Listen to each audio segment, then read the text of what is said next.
Alright, hello and welcome back to the Greatest Attorney Chronicles. Tonight we'll be continuing where we left off. The Investigation Part 3, Memoirs, The Clouded Kokoro. We've managed to buy ourselves some time in the case, in the first day of trial, but unfortunately we have some delays. Unfortunately, this only delays the inevitable, as they now are going to test, and I'm practically going to guarantee they're going to find and poison in the tea, because if they don't, that would make the case way too easy for us.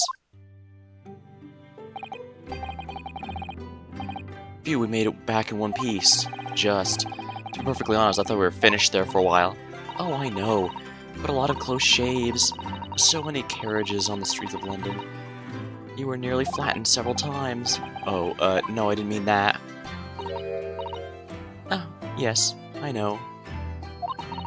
It was a marvelous defense, Naruhodo-san. It really was. I was in awe of you. Oh, thank you. And now that your fervent exploits have won us some more precious investigation time, let's see if we can't find some new clues for court tomorrow. Yes, let's do that. Is everything alright? I suppose. I still can't quite believe it. That's all. But I'm here in England working as a lawyer, I mean. In the Old Bailey, no less. Truth is, it shouldn't be me, should it? It should be him standing in my shoes right now. It should be Kazuma. It was Kazuma-san's wish that you follow him to Great Britain and work alongside him. Yeah, I mean, I never had the chance to ask him exactly why, but he clearly had a plan. I wouldn't be here today if it wasn't for him. And you're doing wonderfully, Naruhodo. I've no doubt that Kazuma would say exactly the same thing if he was here with us. Thank you, Susato. Thank you.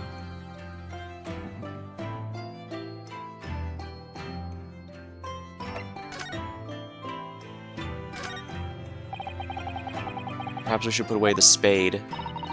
It's not a spade, Naruhodo. It's a shovel. No, shovels are for digging. That's for scooping up loose material. That's a spade. No, spades are for digging. That's for scooping up loose material. A shovel. Well, that doesn't really matter, does it? You're so right, Naruhodo-san. We mustn't quarrel over such trifles. On reflection, then, I guess I'll leave the spade where it is. I think that's for the best. We may need a shovel when we're working in the garden. Nothing particularly of note here. Oh darn, I was gonna hope I was gonna get the ladder and step ladder thing again. These tanks are for keeping sea creatures in. They're called aquariums, and they were all the rage in London at one time, apparently. Yes, the English are so clever, coming up with the idea of having the ocean life in display in the home. And it means you always have an emergency midnight feast on hand, too. I'm not sure that's really the idea. I heard there's another room behind that door. Yes, it's my bedroom, Naruhodo, as you well know. Shall I help you unpack your things? Oh, that's very kind, but no thank you. Sure, your luggage looked very heavy. Are you sure you can't? I can't help you move it? That's very kind, but really, no thank you. A young maiden's private chamber is a place of bittersweet secrets, you know. The only secret I have is the 5-yen banknote hidden on the back of my Daruma doll.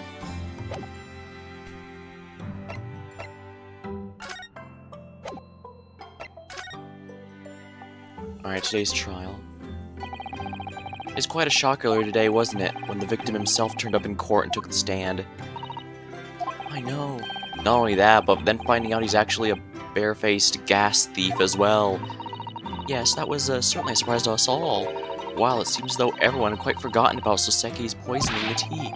Be careful your phrasing, Susato. He didn't poison anything. And there's more to this Mr. Shamspear than we yet know, I'm sure of it. Mr. Shamspear clearly wasn't the noble, upstanding man everyone thought he was at first. What's become of him, actually? I was told he'd be returning to the hospital ward where he'd been receiving treatment. Oh, which one's that? Let me see. Ah, yes, he's at the St. Bartholomew's. Or Bart's, as the Londoners call it. We know the place, don't we? Yes, we visited Miss Green there yesterday. It's the same hospital to which she was taken. Ah, yes, over Soseki.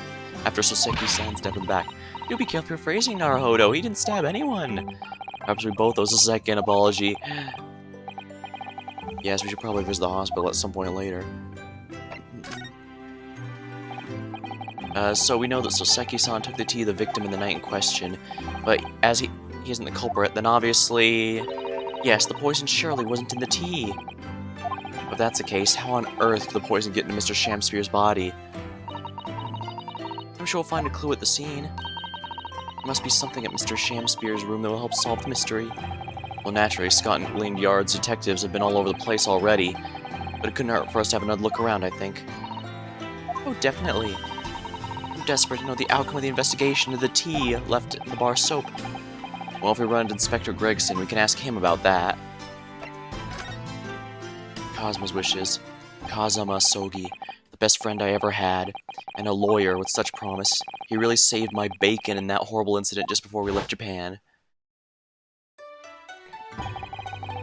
I can still picture him now, looking so fierce and determined in court. Then after the trial, that crazy idea he came up with. As a stowaway? Yes, you can fit inside my trunk if you curl up small enough, I'm sure. No one will know. Cosmo, won't you tell me why? Why go to all these lengths so that I could accompany you to Great Britain? Well, it's been on my mind ever since we got through the trial. That you really ought to go into law, be a defense lawyer. You got a natural talent for it. Believe me, I guarantee it. Oh, but I've never even thought about becoming a lawyer. Well, I can't force you, obviously. You'll have to decide for yourself. But anyway, London is the cultural capital of the world, the city at the forefront of everything. It can't hurt for you to see it with your own eyes. I don't think I've noticed the various countries they've mentioned having scientific advancements that haven't quite reached Britain yet. I guess the whole point about this is they've been hyping up Britain only for the situation to be a lot more complicated than expected. But that only makes sense given the time frame this game takes place in. The world was going through quite a few changes. Ah, that's true. I suppose, though, if you were to become a lawyer, then one day... one day what? Oh, no. Never mind.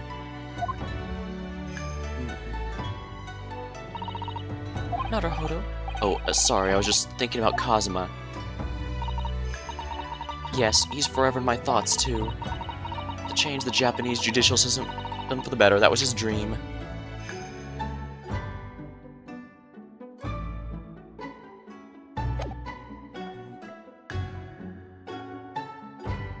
Well, all I missed was Kazuma saying that we need to see London for our own eyes. And that's why Naruhodo said, well, that's true. To change the Japanese judicial system for the better.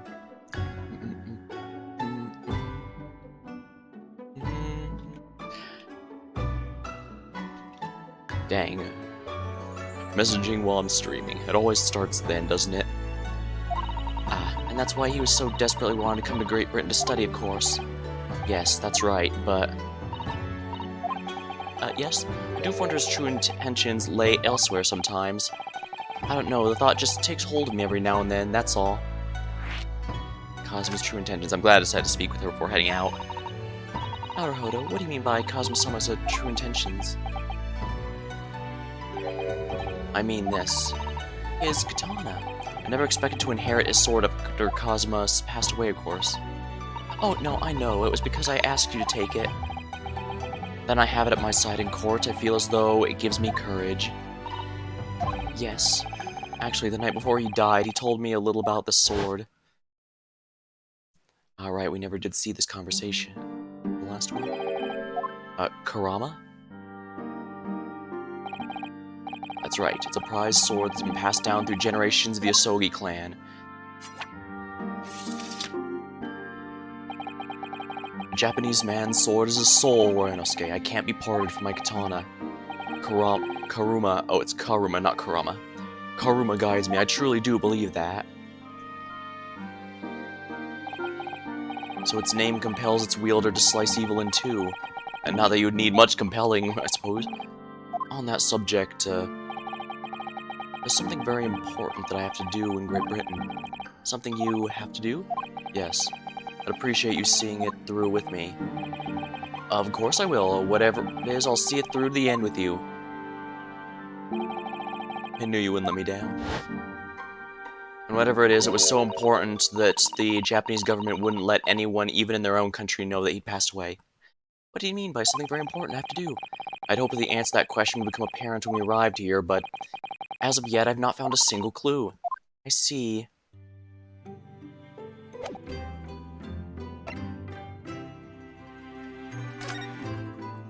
Show him Sweet first. Anyone here we can talk to? Maybe Mr. Sholmes can help us out a bit? 22nd of February. Sholmes is sweet. Oh, Bruno and Susie, hooray, you're back. Hello, Iris. You're in fine spirits as always, I see. I am. And you look as immaculately presented as ever, Susie. Oh, you flatter me. Well, you couldn't come at a better time. I just made a pot of tea. I'll set some cups. Yeah, I need to give her a bit more of a British accent if I can. But, yeah, it is a very... Yeah, surprise, surprise, it is very difficult for a grown man to do a little girl's voice. Well, thanks, Iris, but actually, what is that foul smell? Ah, the wanderers return at last. Where on earth have the pair of you been? We've been in court. Oh, for Mr. Mustache's case. That was today, wasn't it? I'm sure I mentioned it only yesterday, Mr. Sholmes. I'm sure you think you did. Ah. Well, we can laugh about it now. Just tell me, how did the trial go? Reasonably well so far. We managed to escape without a guilty verdict, at least. Really, I would have liked to see it. And I must pass the time of day with Mr. Reaper again. It's been too long. Oh, is Lord Van Zykes an acquaintance of yours, Mr. Sholmes? Naturally. There's not a person in the world who doesn't know my name, Mr. Naruto. Not quite what I asked, but still. Interesting, but why did but remember, the last case of the first game a moment ago,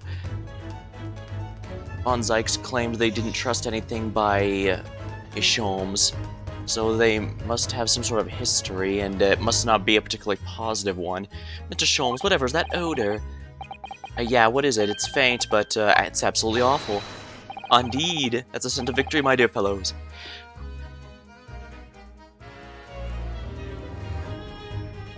Oh, phew, I almost sneezed. Scent of victory. Victory in science. Oh dear. Alright, I'll bite. What's he up to now? Oh, he wants us to speak with him, but first let's examine, Oh, Iris is typing something up. What's on our idea list here? Ah, yes, this is where you note down ideas, isn't it, Iris? So, what's on the blackboard today?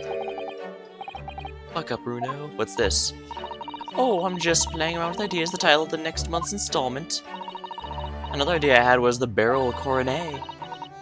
Coronet. I'm really torn about which one to use. What do you think? Anything but Buckaroo, obviously. Oh, I suppose you're right. Oh, the dog's getting a drink, so that means he's gonna need to go out soon. Give me just a moment while I do that, please.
Sorry about that.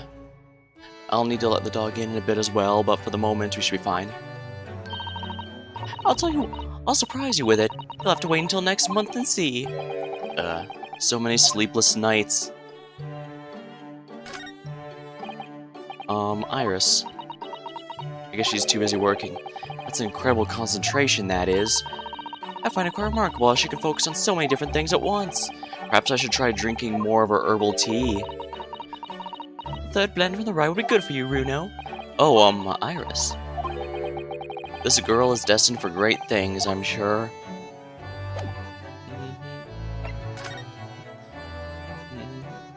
First, let's ask about our buddy, Lord Van Zykes. Lord Barak, oh, Barak, not Baron. Barak von Zykes. Yes, it's an interesting, wait. People... He might have intentionally gotten it wrong, so I want to just double check to be safe. Here he is. Yeah, it's with the spelled with a K. I don't know how I missed that K and thought it was an N. I guess just because Baron is a common title.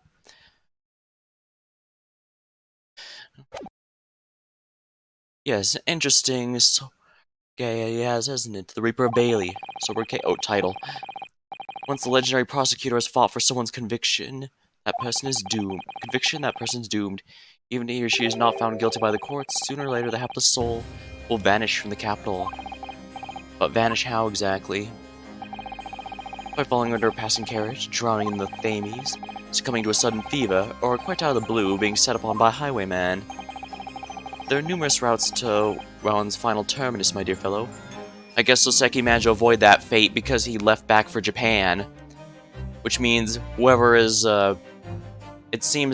these seems like way too much of a coincidence. And it is still entirely possible Von Zykes has been killing those people somehow. Well, but then again, it could just be the people, since he typically only handles big name cases, like with the McGilded case. So it's possible that it really is just a coincidence. After all, in the final case before, Graydon had set up that accident himself. It was confirmed that Von Zykes had absolutely nothing to do with it. One's final terminus, my dear fellow. It all seems a little far-fetched, really. Ding. Well, on the bright side, Mr. Mustache is fighting fit, for the time being, at least. That's not overly reassuring. If the rumors are true, though, the obvious conclusion would surely be those acquitted are, well, by Lord Van Zyg's own hand. Yeah, as it happens, Miss Susato, that is quite impossible. Yeah, I was hoping they'd address this in a bit more detail. I mean, Griggs and the others say, no, that wouldn't be possible. Well, before, but Sholmes will probably... Let's let him explain it a bit. Oh, why? Yeah, because every single person he prosecutes dying afterward, it only makes sense that Von Zykes could be held responsible, but... Naturally, the man very quickly came under such suspicion. However, whenever these incidents occurred, the Reaper always had a cast-iron alibi. Really. Granted, he could be paying for it, just like Graydon was. And so his reign continued. About 5 years ago, he vanished from the courts, never to appear as a prosecutor again.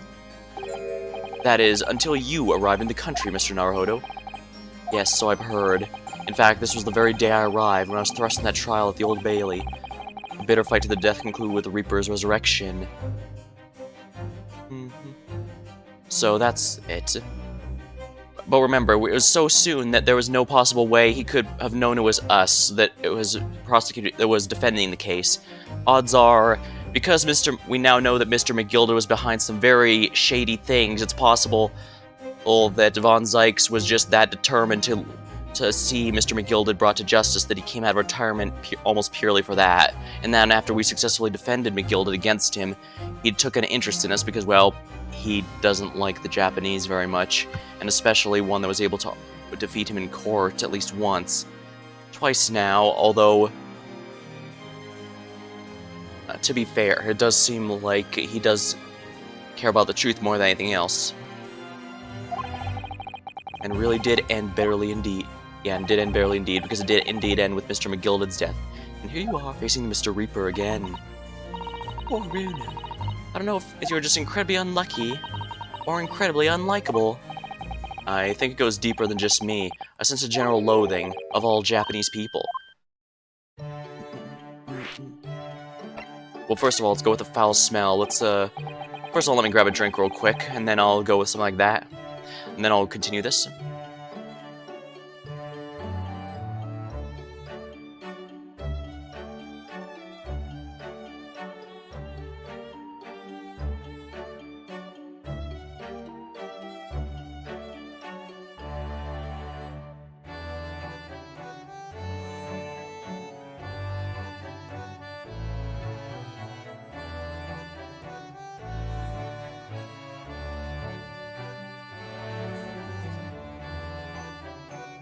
Sorry about that.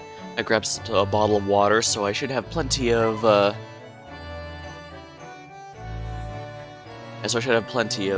hydration for this, for tonight.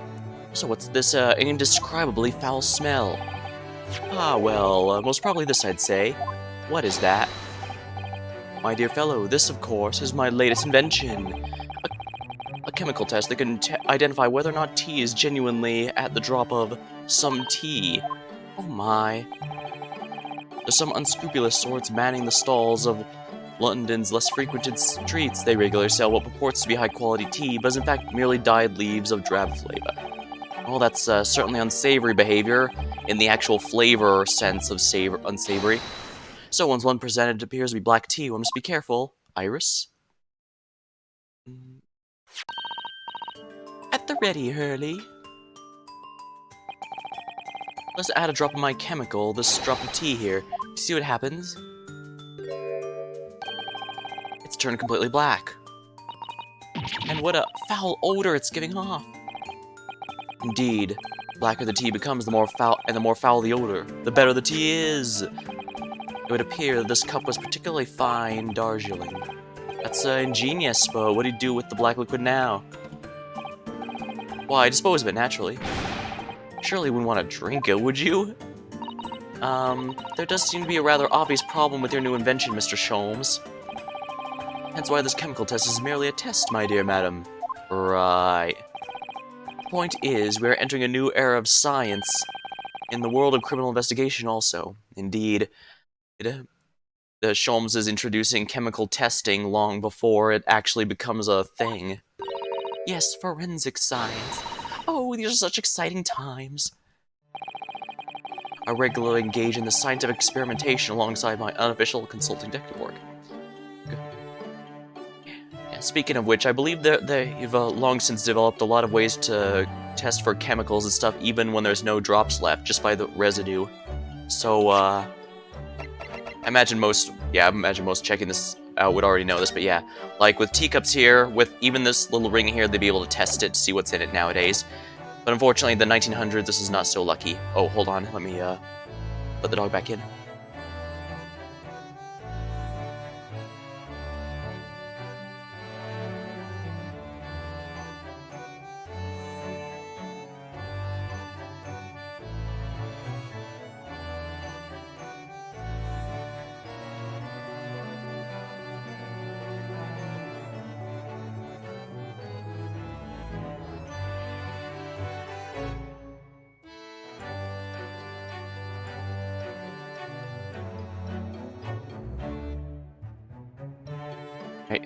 Alright, there we are.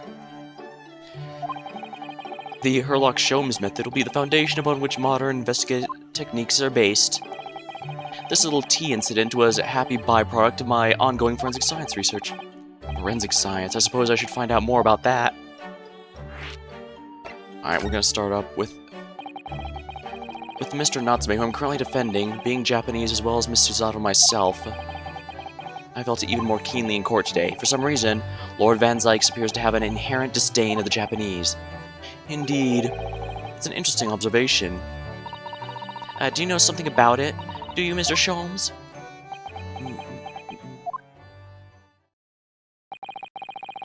It was about 10 years ago that Barak Von Zykes chose to enter the legal profession. However, before that time, the young man's closest companion hailed from the Empire of Japan. No, what the? Tell us more, Mr. Sholmes. What happened? I believe I've made it clear before. I'm unable to tell you anything about the affair. Oh, but,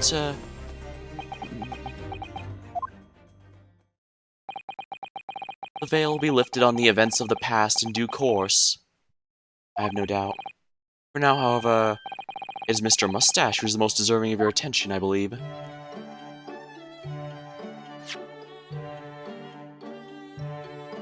Yeah, he knows, but he's not telling us. And that's because we have to learn about it in the final case of the last game, where we learn his best friend had been turned on him or betrayed him somehow. Forensic science. So your t-test, is that an example of forensic science? Indeed it is. An essential tool in cases that hinge on knowledge of whether or not some tea is of high or inferior quality. Not a huge number of cases then. Of course ours is one of them, so at least that's something. Perhaps more practical examples required fingerprints? Not yet accepted in our courts as evidence, I might add. Really, we're dragging our heels here. I hadn't even heard of them until recently. Which is partly why I undertake research in this field myself, of course. Do you mean you're studying fingerprints, Mr. Sholmes? There are others in that field already, and I abhor the company of inferior minds. No, what I'm researching is skin prints. Skin? It's a nomenclature of my own design, as this chemical agent makes it possible. It instantly reveals objects touched by whatever person's under investigation. Oh, brilliant, Mr. Sholmes! As long as it turned everything completely odorous and black. Yeah, that would suck. I assure you, my dear fellows, you will witness my forensic talents in action very soon indeed. Well, I think we should go back to the scene of the crime and see if we can uncover any new clues. That's the spirit, Runo. See you later. Yes, until later. No, Mr. Sholmes, we were thinking you'd come with us. You were? Well, yes, of course. You just said so a moment ago. You said we'd witness your forensic talents in action. Ah, yes, I do recall saying something along those lines. But you go on ahead. I shall be sure to follow you later. In all likelihood. Probably. Maybe. Well, I might. Your commitment astounds me. Oh, thank you, Mr. Sholmes. We'll eagerly await your arrival. Bye-bye, Runo. Bye, Susie.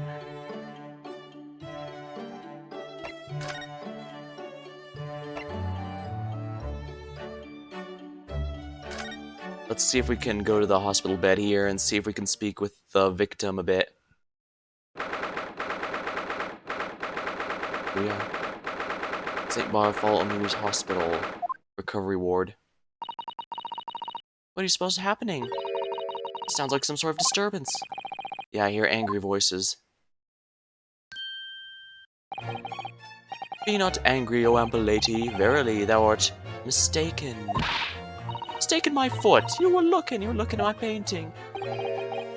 The eye of man hath not heard, and the ear of man hath not seen. It was foul indeed, the poison that mustache villain gave me. Forgive me, lady. I wish you died from that poison. Oh my. Remember, she was so, depreciating before. She was wishing she didn't survive the affair, but now she's so pissed at this guy. She's wishing he didn't survive instead. He must have... I'm starting to think Mr. Shamspear here is actually kind of a really awful person. Wash a mercy, ample lady, thou seest I have vigor still. Behold my Shamspear dance. This looks rather ominous, doesn't it?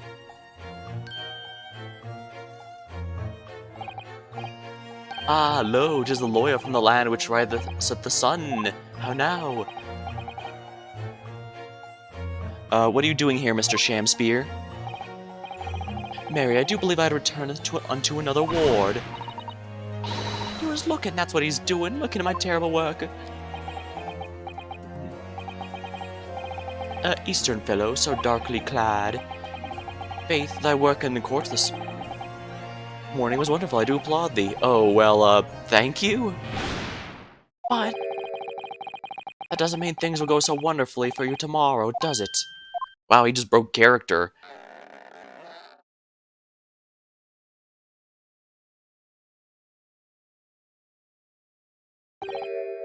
Anon. Excuse. Let's count. Mr. Shamspear might technically be the victim in this case, But there's definitely a lot more to it than that. It's very hard to pin the man down. Yeah, maybe he really is actually racist and just wants to get rid of the Japanese roommate, so to speak. Oh, I'm so sorry, I'm such an awful person. Ah, Miss Green, is everything alright? Oh, yes, I mean, don't worry about me. They're about to discharge me, so I must get ready to leave now. Oh, I see. We're delighted that you'll soon be well enough to go home, Miss Green. Oh dear. Too kind, I don't deserve it.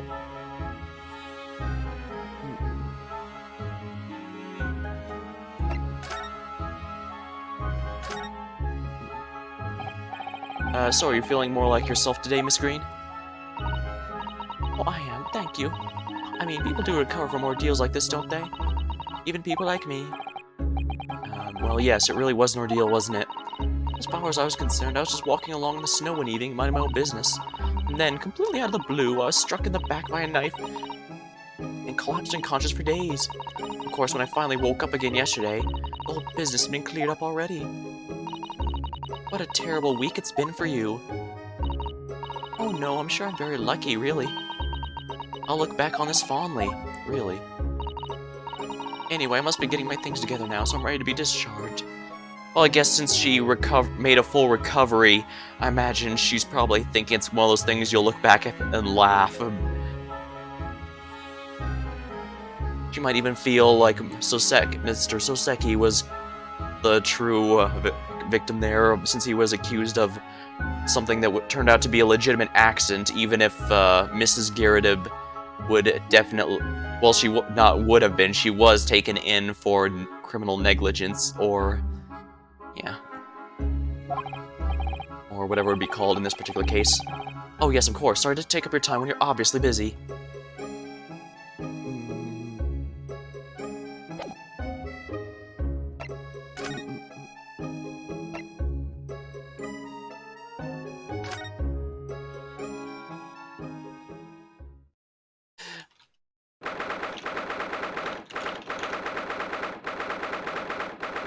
Alright, 22nd of February. Mr. Natsume's lodgings, the ground floor.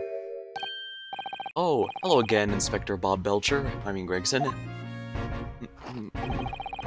What are you doing here? We were hoping to have another look around, actually. The lawyer representing the defendant has a right to examining the scene, as I'm sure you're aware. Yeah, I know the score. Oh, yes, one other thing. The soap on the ledge outside the window. Did you find it? With the tea in it? Yeah, we found it alright. And there's a small amount of tea in it, as you said. Knew it. It's with the identification section of the yard now, looking into it. The results should be available later today. That's wonderful news, thank you. But I'm pretty sure it's gonna find poison in there because it would be too convenient if there wasn't. Pretty impressive performance in court this morning. I'm sorry. Oh, nothing, forget it. Just make sure you don't disturb anything in here.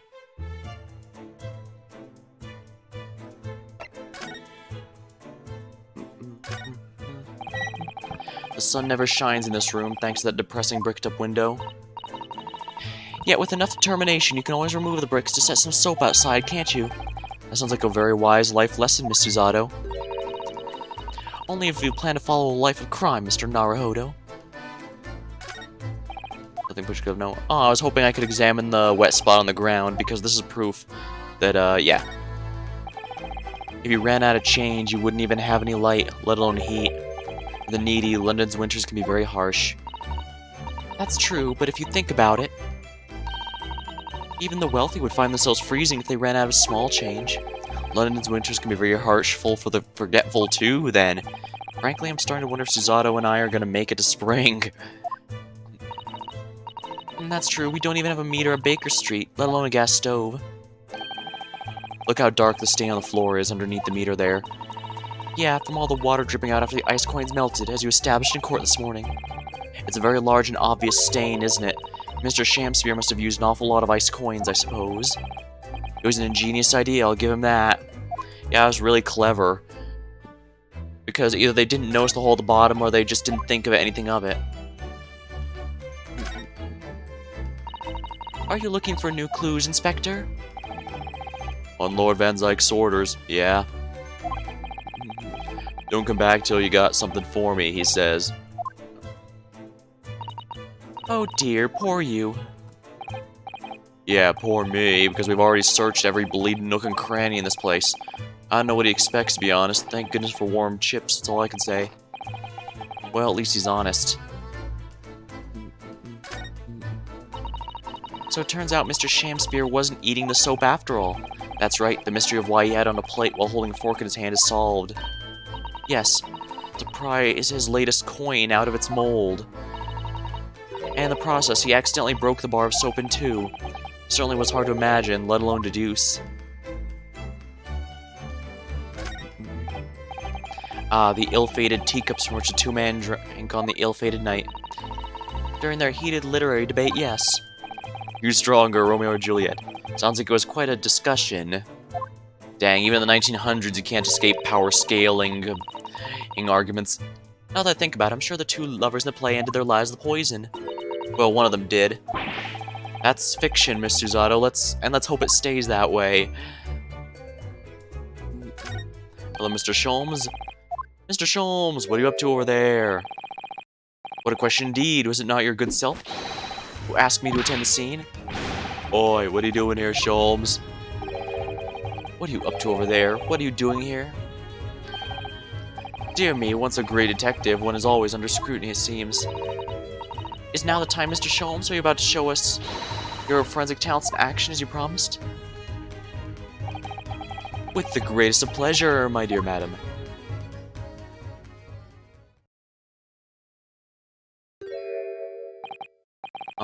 What's all this? All this is precisely what you requested, Mr. Naruhodo. Sherlock Sholmes' sensational skin print secret gun. Moments ago, I took a sample from the teacup that was used by the victim. A sample from Mr. Shamspear's cup.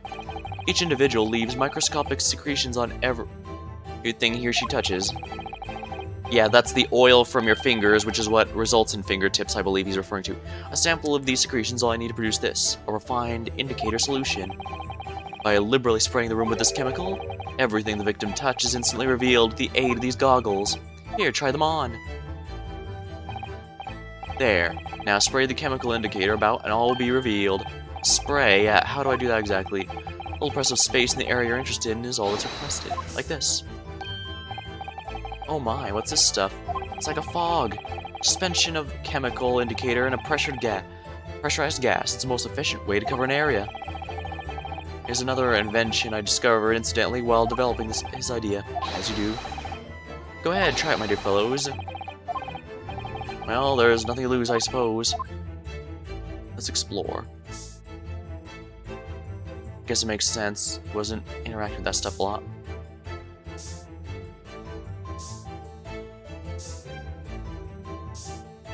Oh my, it appeared over here even though I sprayed over here. Oh my, his fingerprints aren't there, so whoever that letter made...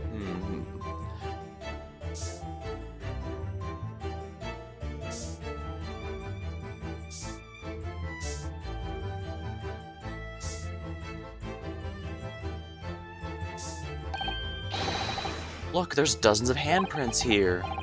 So there are a great many indeed. So much so that's hard to make out any individual print. Sounds like a chill ran down my spine.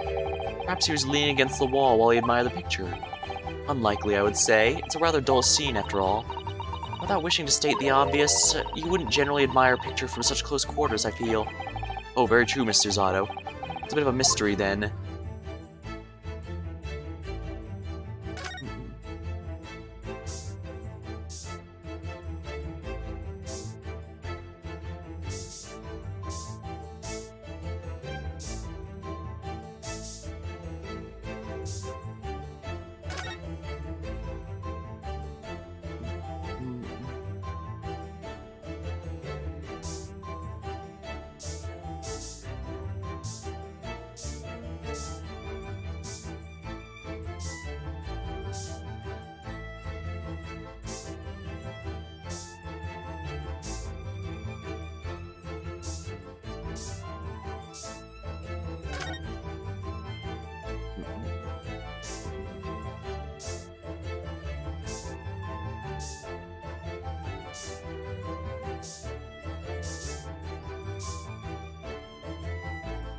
Alright, well, let me finish until I uncover something, so what am I missing?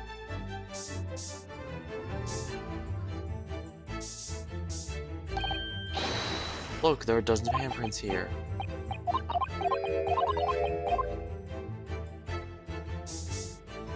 This must mean there's a secret compartment behind that painting.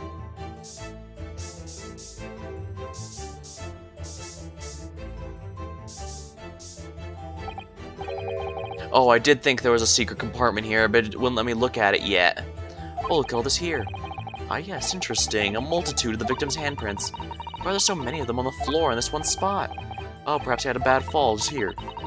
There's nothing obvious here he would have tripped over there, is there? I wonder. Personally, I often stumble when there's nothing obvious to trip over. I think that's something only a great detective would do, Mr. Sholmes. Well, this is quite a puzzle. Handprints all over the floor. Yes, there's no obvious explanation. Okay, these are precisely what we needed. Well, we sprayed Mr. Sholmes' amazing skin print indicator all this room, didn't we? We did, but there are 2 places in particular that are of interest, I would say. The handprints on the floor there. And on the wall by the picture, you mean?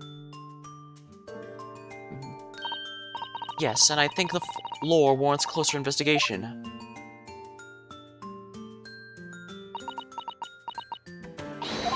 Ah, what is it, Mr. Zato? Look there, Mr. Naruhodo. One of the floorboards is propped up. It means a secret hiding place.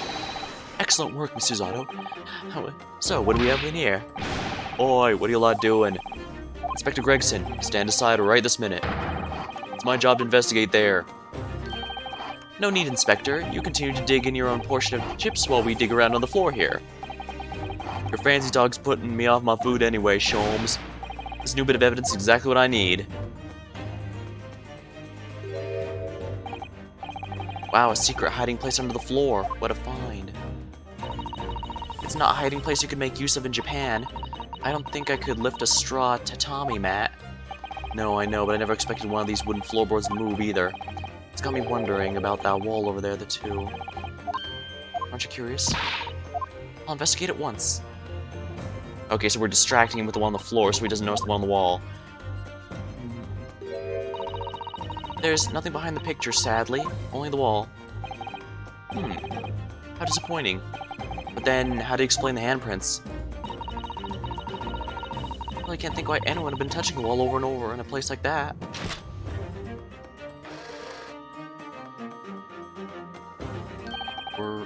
There you are, a printer for you.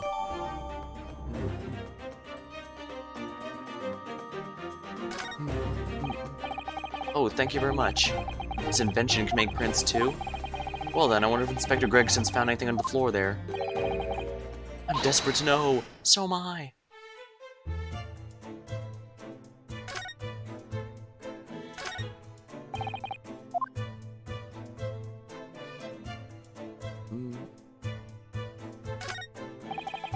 I'd love to know if there's anything hidden underneath the floorboard there.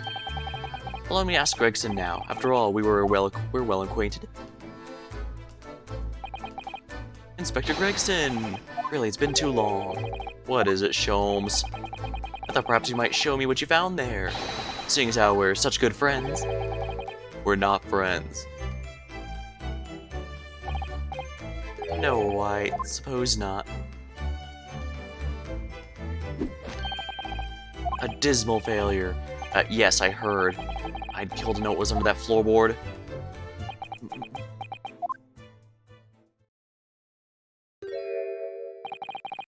Alright then, fair's fair. What? You did discover the hiding place after all. I suppose I should at least fill you in. Oh, really, Inspector, thank you. Do it quickly, my dear fellow. If there's one thing I know about this man, it's that he blows with the wind, as fickle as the weather. Boy, stop making me out to be some kind of nut. There were 3 items on the floor there. A newspaper clipping, a photographic print, and a tin box. Now, what do you want to know? Well, let's start with the newspaper clipping there. Looks like this was cut out of the paper about 3 months ago. But a convict got sick and died while he was serving up time up in Manchester.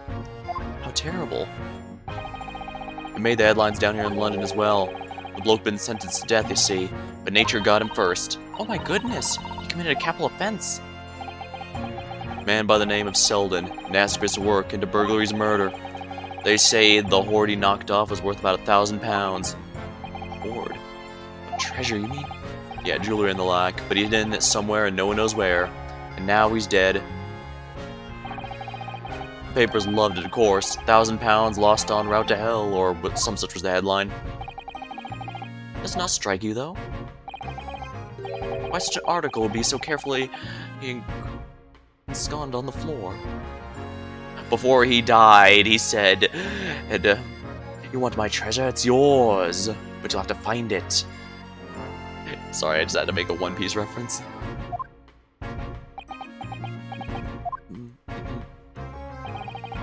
I suppose now that you mention it, it does seem a bit odd. Perhaps we'll go over the paperwork we got on Selden back of the yard, see if I can't turn anything up.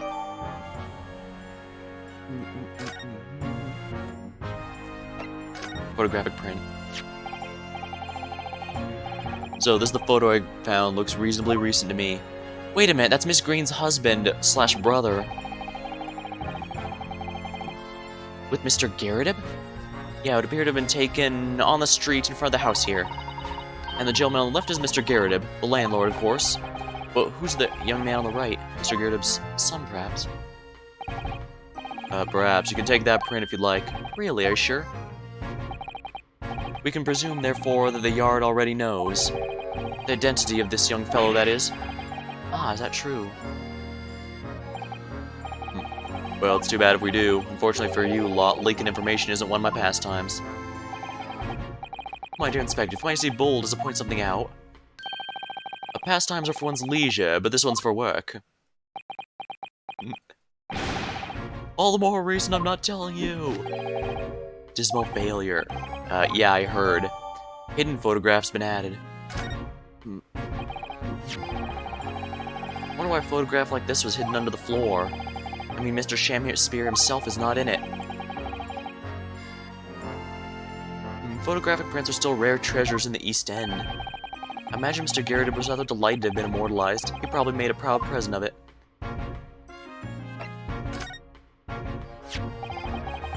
Now, this tin box looks interesting, doesn't it? I'd suggest, Inspector, that you open it. If you're able to find something inside that reveals the truth behind this case. Oh, I wouldn't be the least bit surprised. Yeah, funny enough, I've already had a look. It's completely empty. What? Shakespeare, give us a clue, man! You didn't even have the chance to utter a word, Mr. Naruhodo. But anyway, at least we found out what's inside the box. Yeah, thin air. It's empty, rather. Like how I feel inside. But the fact it's empty, it could have been emptied out after supposedly the victim was thought to have been murdered. No doubt they're going to blame that on Mr. Soseki. And unfortunately, just saying, well, how would he have known that isn't going to be enough, because it could have easily been mentioned to him, especially since we now know that the victim of the case is not above lying. Is there nothing more of this box, then? I wonder.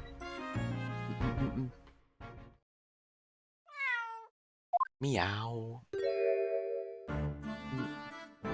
It's a cat? Oh, look, it's that lovely kitty cat. What's its name? It's Mr. Natsume's, isn't it? I don't think we ever asked him, actually. Why do we call it Wagahai? You know, like Mr. Natsume refers to himself. In Japanese. Wonder how it got in here. Clever cat. Oh, wonderful. Well then, Wagahai, here's something delicious I brought for you from the cat's meat man. How cute. That explains how we got its name in the last game, since I didn't remember it being said in...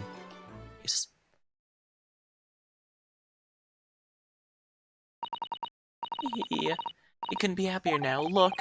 I just hope we can bring some happiness to his owner, too.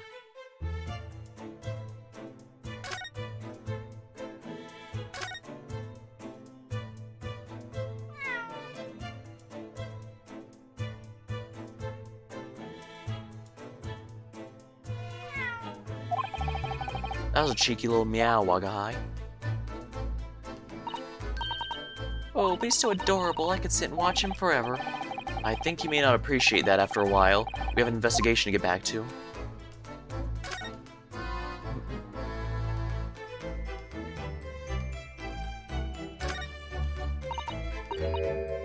Oh yeah, it's the same as last time.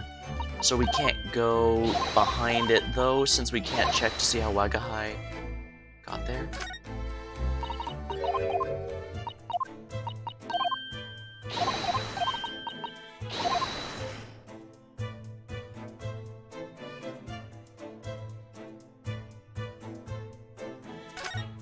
Oops.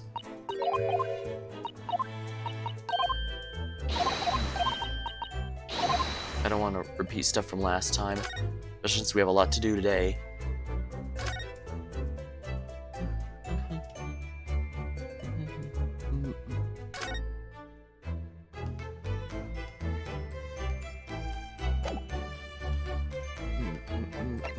I guess we don't have a choice but to move somewhere else. Mr. Garrett's room.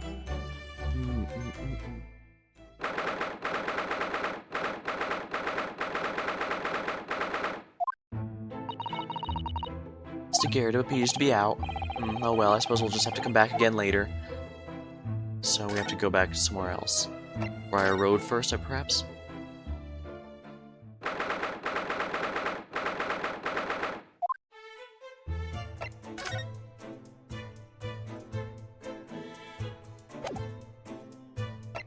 There's nowhere else to go. Back to the prison, I guess.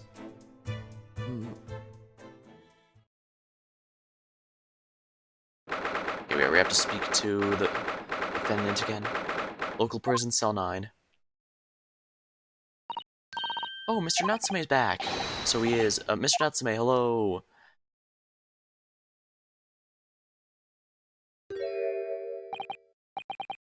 I am a cat. I'm sorry.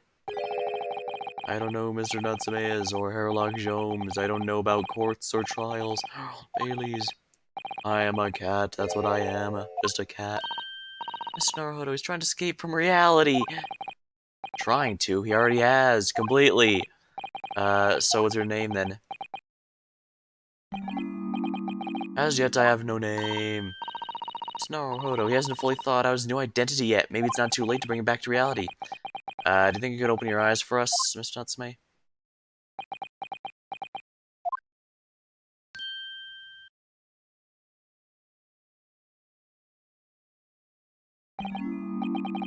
I am not a cat. It worked. He's back to the real world. What's going to become of me? No, don't answer that. It's obvious. My cursed soul's never gonna escape this cursed fate. Mr. Natsume, no. This morning's proceedings in court prove there is hope. Yes, local student is Mr. Naruhodo Esquire was brilliant, but the Reaper is omnipresent in court to my lodgings. Here, there, everywhere. What's he looking straight at me for?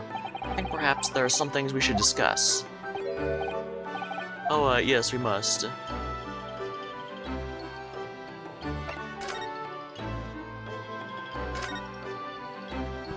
This morning's trial.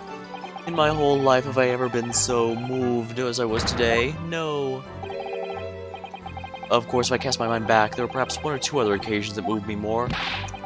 But if I just block those out, then today, being in that courtroom was the most moving experience of my life. A locum student in Esquire. You're too kind.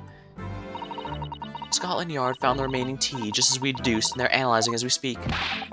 There's nothing wrong with that tea. They won't find a drop of poison. It's a solemn sworn society certainty. Tell me, did you both drink tea at the same time last night? Oh yes, most definitely. I remember. Drink tea while it's hot. We both poured down our throats. It goes a hot bath. And at the time, we were both completely fine, as shown by the fact he and Mr. Shamspeare then engaged in the Romeo and Juliet match, a cage match, if you will. I suppose the focus of tomorrow's proceedings will be how the poison was taken by the victim. Then, that rotten Shamspeare. Whatever done to him? You don't recall him taking issue with you over anything you've done recently? I've been holed up in my room, immersed in books. I don't recall anything at all. What I don't understand is why he didn't let me know sooner.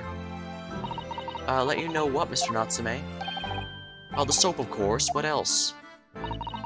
Oh dear. Are you struggling with such a meager stipend? Of course I am, if I had money. I wouldn't have to choose and to live the accursed existence such accursed longings. Oh yeah, you said it's because the place is cursed that's so cheap, didn't you? Exactly, especially the room that I rent. The spirit of the capital who lived there still haunts the place. It's still trying to kill me. Capital offender. I want to ask Mr. Naruto Esquire that the next time you visit me, you bring scores of super soft soaps. We need to present some evidence. Oh, so we get to find out who exactly died there. Present. Oh, what's this? It's a newspaper cutting we found in Mr. Shamspeare's room. So he knew, did he? I'm sorry. About this man, Selden. A convicted killer and the evil spirit behind the curse that afflicts my lodgings. Oh, what? He's already taken one young man's life, and now he's trying to take the life of another. A miserable, mustache, much-aligned Japanese man. Mr. Natsume, if you know something, please, you must tell us. Tell us everything you can about the evil spirit. Capital offender, Selden. The truth is, I didn't know the details myself until very recently. That Selden man was arrested about a year ago now. At the time, he was hiding out in lodgings at the Garrett house. He lived where you do now? That's right, yes, exactly where I live now. My very room. Oh my, your room was previously occupied by a criminal found guilty of capital offense. Before his sentence could be carried out, he died in prison. That was 3 months ago now. And that's all when it all started. The curse. What really is this curse you keep mentioning, Mr. Natsume? It's already caused one death. A few months after the criminal passed away in prison, a man died in the room. A man who rented it after Selden, in fact. The poor lodger. He was found dead in mysterious circumstances. The room was locked from the inside. From the inside, exactly the case we're dealing with now. So what's a convict's curse, is it? Yes, well, that was the start of it.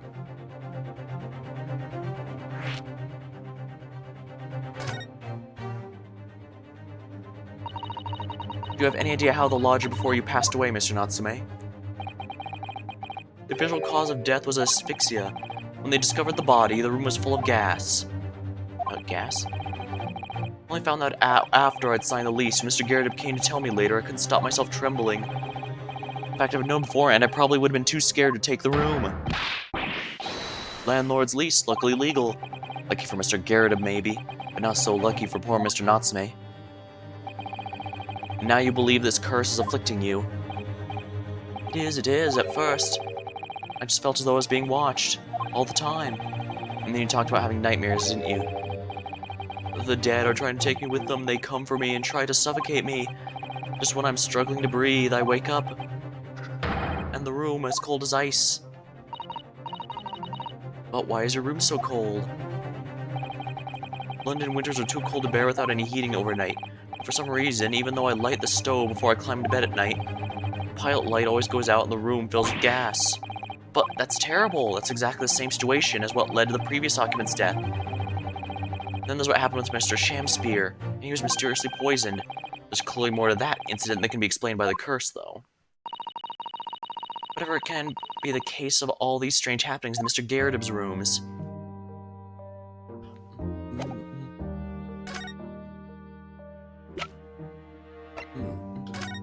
Can we present into this? Mr. Natsume, it's nothing much, but... it's been too long since I've been offered a present that delight humble etiquette of our homeland. What? You're too kind. I accept it gladly. Sorry, but I wasn't trying to give it to you, actually.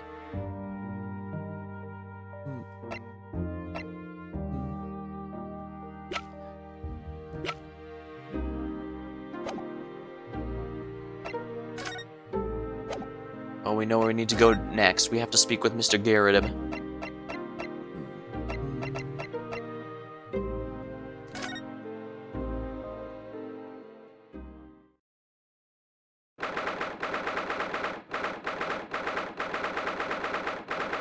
22nd of February, Mrs. Garrett's room.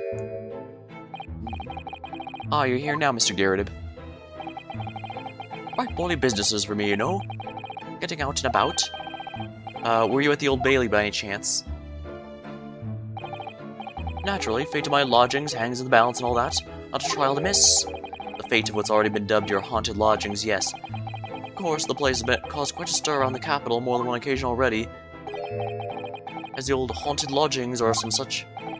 Ah, well, at least he knows. Makes you wonder what the blaze is going on, don't you know? Yes, I'm sure it does. In fact, thinking back to Mr. Natsume's other trial just 2 days ago, you were at the Old Bailey then as well, weren't you? Testifying with your wife about what happened. Stopped off at the prison on the way home, in fact.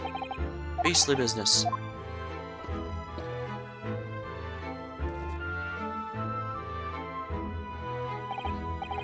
So, what brings you my haunted abode today, him?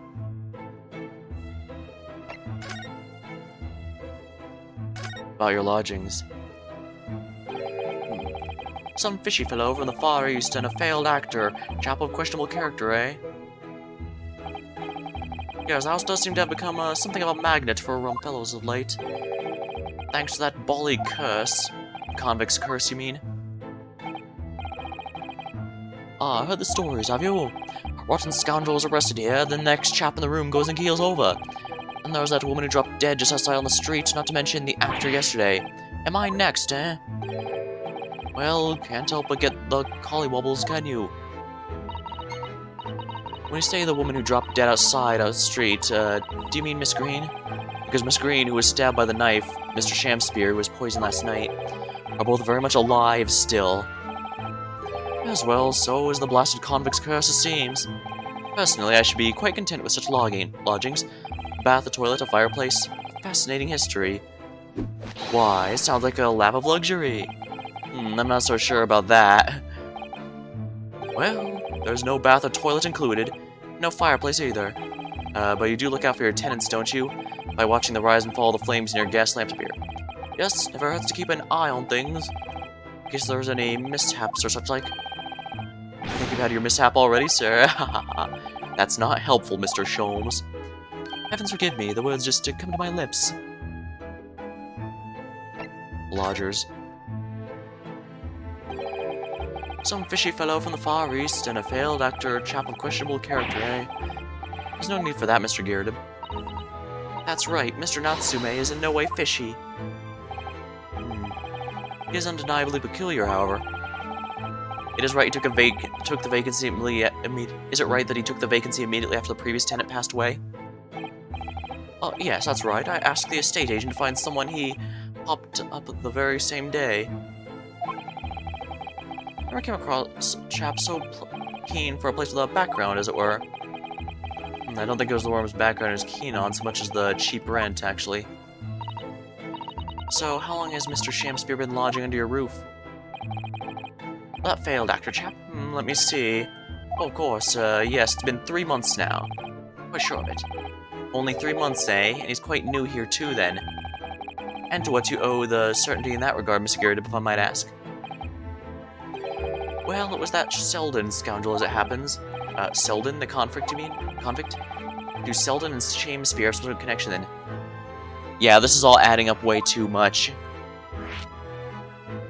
Shamspear's tenacity.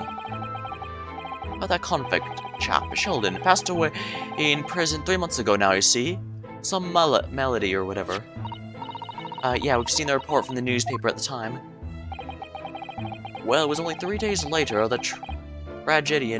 tragedy showed his face, the actor fellow. Really? Yes, I remember quite distinctly. 'Tis small, this world we inhabit. With the landlord, hear my request. I, the humble Shamspear, do desire to take thy room in the middle floor, offered a while for rent. Terribly sorry and whatnot, but that won't be possible. Already have a lodger in the middle floor. Ground floor room is vacant, though. Nothing can be made out of nothing. I repeat mine will unto thee. Those girls must be muffling your ears. The room in the middle floor is taken. It's the ground floor or nothing. Very well. We have an accord. So we now know that Shamspear wanted the one that was actually owned by Natsume now, which means He's looking for the One Piece. And yes, I'm going to be referring to it as that for lack of a better term, really. Since just calling it the treasure is not, doesn't really explain what makes it so amazing. But yeah, he's most likely trying to get whatever the convict left behind. Glad to hear it. Welcome to Briar Road. Lo, a Shakespeare dance to celebrate. And the fact the cat can go between the rooms implies that he's been tunneling to them. What I heard in court today sounds like the chap was thieving gas. And he was 3 months in arrears with the rent, too. Yes, the fellow was a bally player, all right. Thank you for your candor, Mr. Garrett. We are most grateful. By way of appreciation, allow me to say 1 or 2 words. Give me my robe, put on my crown. I have immortal lodgings in me. What's happened to you? Shakespeare, my dear fellow, one of his most famous lines. Wish to divulge my own learning of the subject, for I have a turn for literature too, you know. Perhaps you could turn your attention to more apt lines then? But I guess it makes sense. Even the kind of people that others idolize has idols themselves. Like I said, even if with the stuff of the fact that Sholmes here is a blatant Sherlock Holmes character, he's still an interesting person in this, as far as speaking purely from a story standpoint. I really like him, and he really does feel like he has a lot of interesting quirks to him, even if he is very as similar to Sherlock Holmes as legally possible, legally allowed.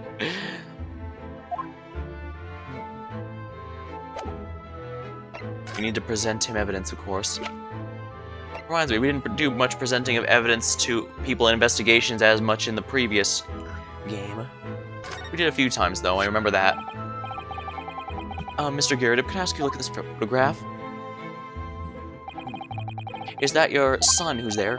Oh, no, not at all. He was a lodger here once. Duncan Ross was his name. Duncan Ross. A street photographer happened to be passing, so I asked him to take a shot. Just for kicks, really.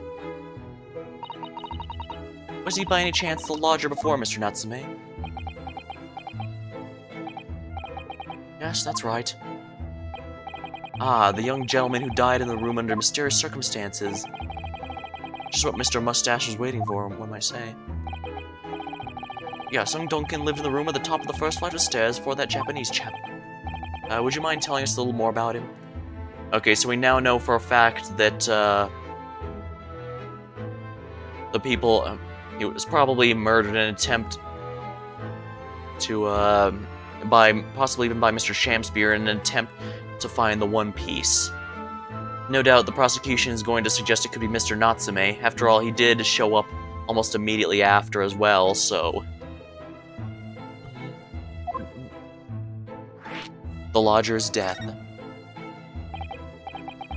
Yes, Duncan Ross. Young chap was attending art school.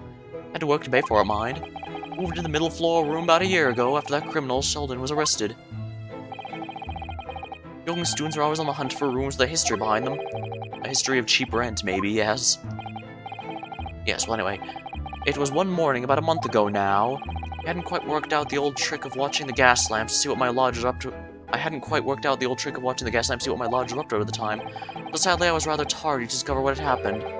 The smell of gas had alerted me, it was. Ah, yes, synonymous with the smell of death.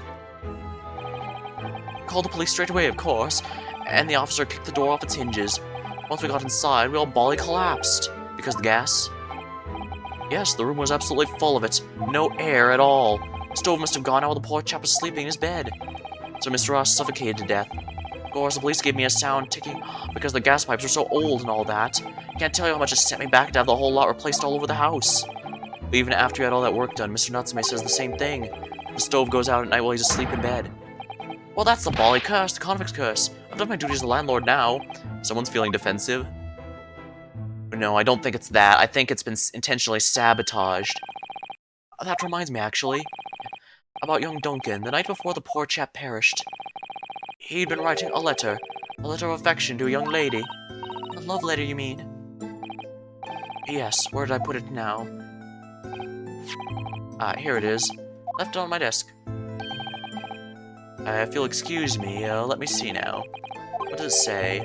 To our most beautiful and charming sweetheart. Do you think that we should be reading such a personal piece of correspondence? My dear Mrs. Otto, it is precisely why I preface my reading with, if you'll excuse me. I will not excuse you, Mr. Sholmes, no.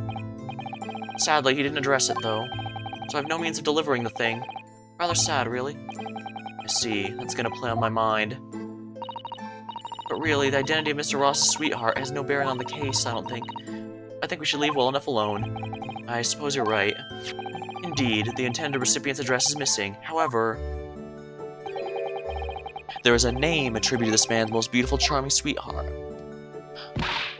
Mr. Sholmes, please, I've already had to chastise you about this once. My undying love to you, my colorful darling, Olive Green. Olive Green. The woman who was plunged into a coma after the knife plunged into her back outside this house 5 days ago. The victim of the last case Soseki-san was in court for, who regained consciousness only yesterday. Is it just chance that her name comes up now? Could it simply be a coincidence? Mr. Naruhodo, whatever can this mean? Reading personal correspondence can have its merits, you see, Mrs. Otto.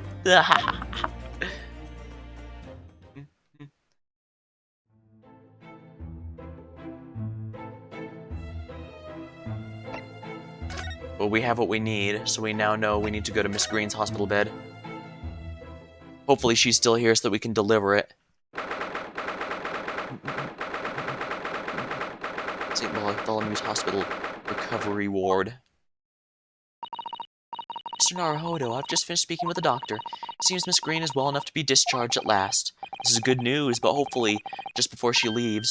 Ah, what is it? Miss Green. What was that? She clearly just hid something behind her back. One moment, I'll be with you in a jiffy. Was she about to commit self-delete? Oh, hello everyone. What are you all doing here? The doctor said I can be discharged, so I'm just getting my things together. Miss Green, what were you just doing? Oh, nothing really. I was about to take some medicine the doctor prescribed for me, that's all. But we were hoping to have another quick chat with you, if that's alright. I don't really have anything else to tell you.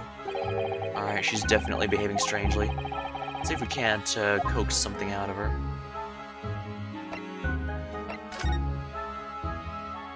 I imagine she's just gonna stop us if we try to look there, so let's present the...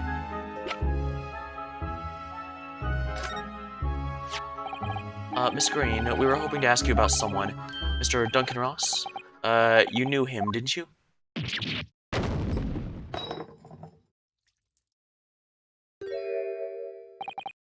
Oh no, I'm so sorry. The bottle of medicine fell down where she did. Oh, Miss Green, are you alright?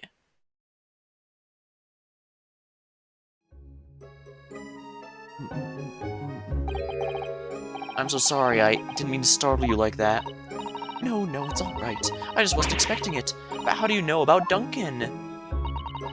Mr. Ross had been writing a letter when he passed away. The landlord found it in his room. It was a very personal letter to you. It was at the art school. That's where I met Duncan. A year ago now. He was working to fund his studies. He dreamt of becoming a professional artist one day. And the two of you became romantically involved? Yes, that's right. We were very much in love. We were engaged to be married, actually. That's why he decided to move into a cheaper room to save money for the wedding. And that's what led him to Mr. Garrett's. Yes, he told me he found the worst but cheapest room on the East End. And then, 1 month ago, that's when it happened.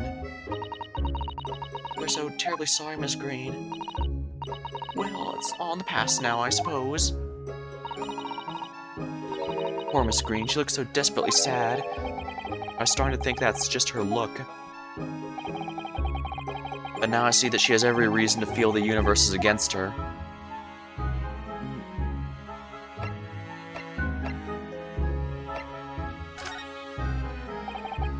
Miss Green, about this. Could you just hold that there for a moment? Don't move. I'm sorry. No, the aesthetics are all wrong. Is it wrong that I feel so thoroughly rejected?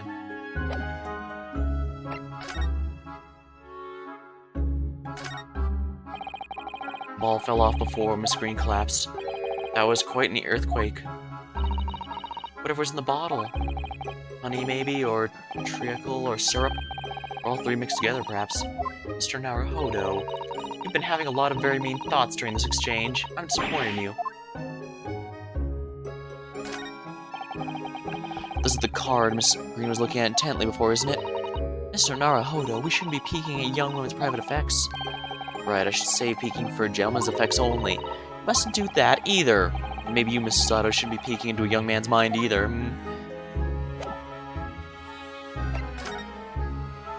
Hospital discharge. It's wonderful news you're going to be discharged, Miss Green. Oh, yes, thank you. These people are better. The hospital staff don't want them lingering, wasting space. Not people like me, anyway. So I don't think I should keep anyone waiting. Probably shouldn't stand around and chat. He certainly doesn't seem to be in the mood to talk, that's for sure.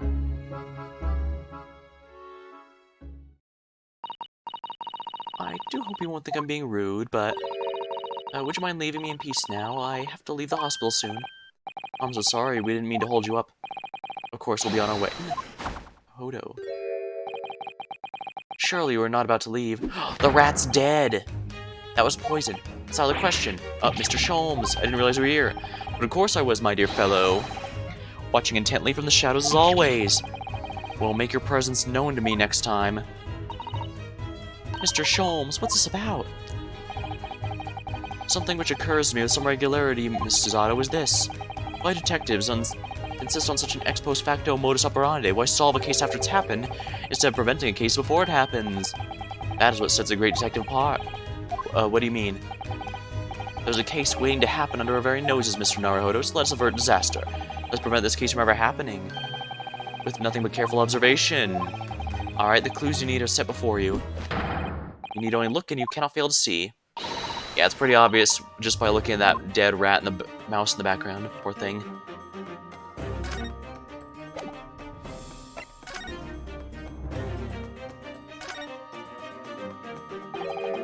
That mouse seems to be dead. Look. I didn't notice it there before, did you? I think perhaps it drank the medicine that spilled out of the bottle. But that's, the bottle that Miss Green was about to drink from when we arrived. Yeah. You don't think... Ah, I see you've come to appreciate the true nature of the scene. That of a tragedy about to take place. Yeah, I think it's falling into place.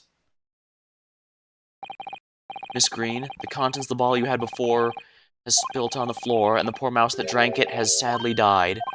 Ah, I think it's clear the bottle must have contained a powerful poison.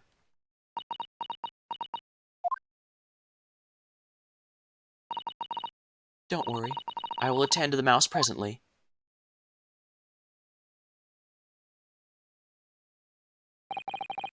Miss Green, were you intending to go the same way as that rodent? To take your own life? Ah! Once we'd left, you would have put it to your lips again, wouldn't you? And taken the poison? I know! Miss Green, please. Please talk to us.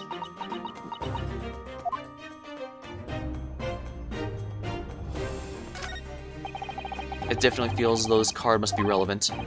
I mean, when we first arrived, Miss Green was standing with it in her hand in what can only be described as a very tense atmosphere. Yes. It may very well be related to whatever incident Mr. Sholmes believes is about to happen here. Perhaps we should ask Miss Green about it.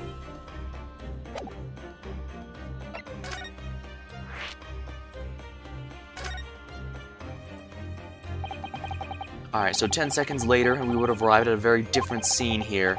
In all probability, we would not have enjoyed this most delightful conversation. Of course, perhaps it hasn't been quite so delightful from your perspective, Miss Green.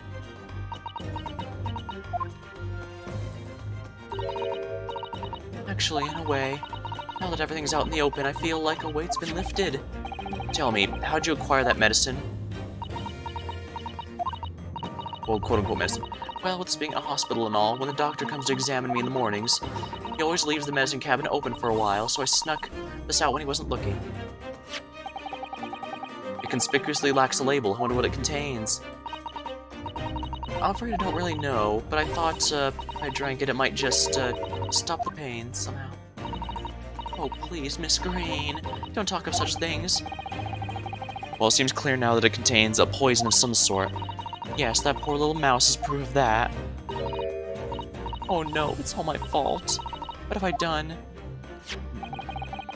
I shall remove this to my office, Miss Green. I take it you have no objection? No, none. The card. Neither the sender's name or address appear to be written. It's the piece missing from the envelope we had in the case. That means that this threatening letter, or whatever it is, was made in Shamspear. So yeah, Shamspear is part of a group that's... He may not be part of a group, he may be working alone, but either way, there's definitely a lot going on here, but he won't... It all points at one thing. He wants the One Piece, and he has to get rid of everyone else in the way to find it. And he either knows, or at least thinks, the secret to it is in Natsume's room. Not the sender's name or address appear to be on that envelope or card. It arrived by post my home on the day before the incident that put me in the hospital here. I have information regarding the death of Duncan Ross. Come to the Slug and Salad Bar on Briar Road. 5 p.m. on the 7th. Don't tell anybody about this letter or meeting. It's a matter of utmost importance.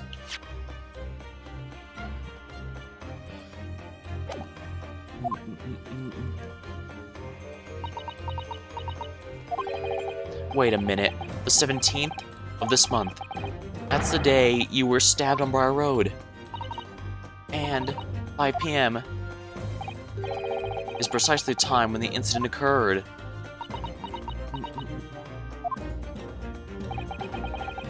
Slug and Salad, yes. A pub on the northern corner of Briar Road. That being the street Mr. Garrett's house is on. Does this mean that... Yes, I'm sure you've guessed. That day, when I was struck in the back by the knife, I was actually on my way to the Slug and Salad. Goodness. So that's what you were doing on Briar Road that day. I'm sorry I didn't say anything before.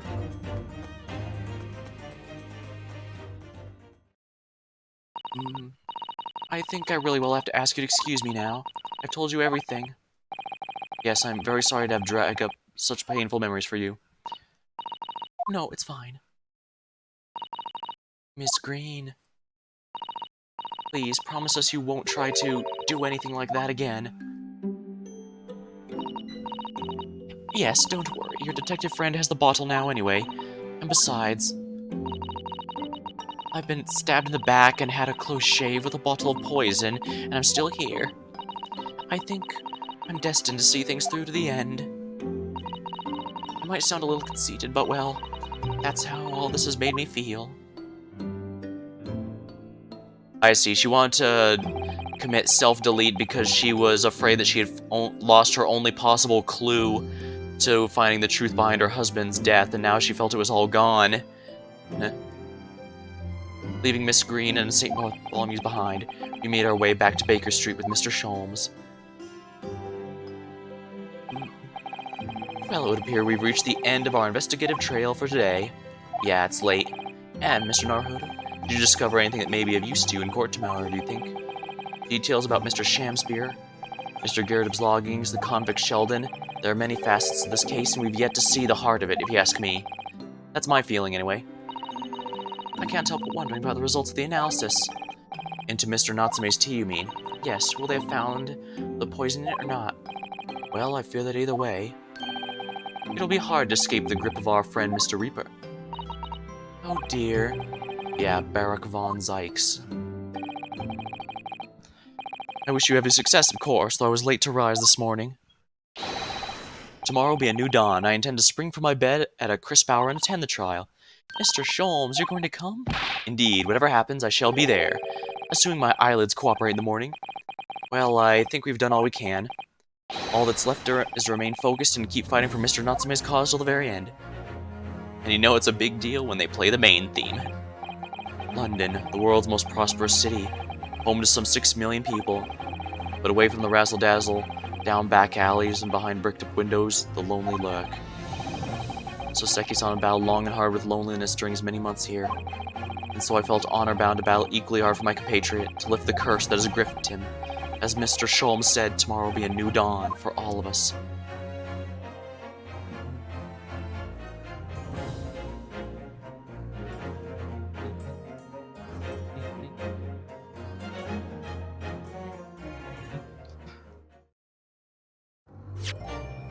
Save current progress, sounds good to me.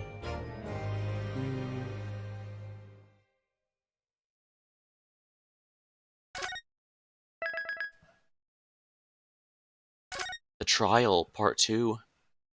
Alright, give me a minute, I'm gonna grab my drink. Take a short moment to stretch real quick before I go back in, because this one's probably gonna be a doozy.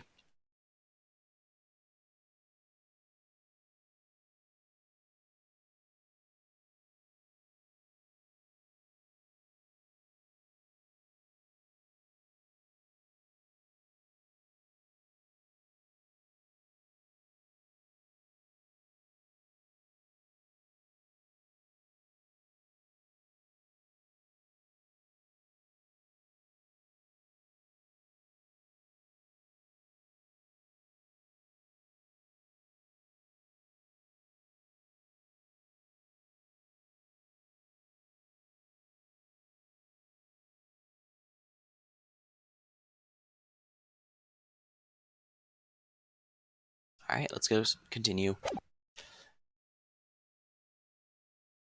23rd of February, 9:23 a.m. The Old Bailey. Defendant's antechamber.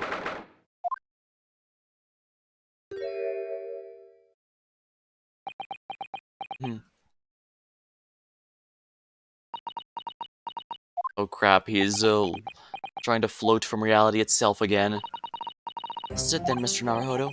Yeah, it's time to put an end to this now. To that miserable curse that's been plaguing Mr. Natsume and everything. And in my own small way, I shall do everything I can to help you. I always appreciate your help, Mr. Zato. Suffering so he's selfishly sidelined. Ah! Oh, good morning to you too, Mr. Natsume. Good morning. Good morning.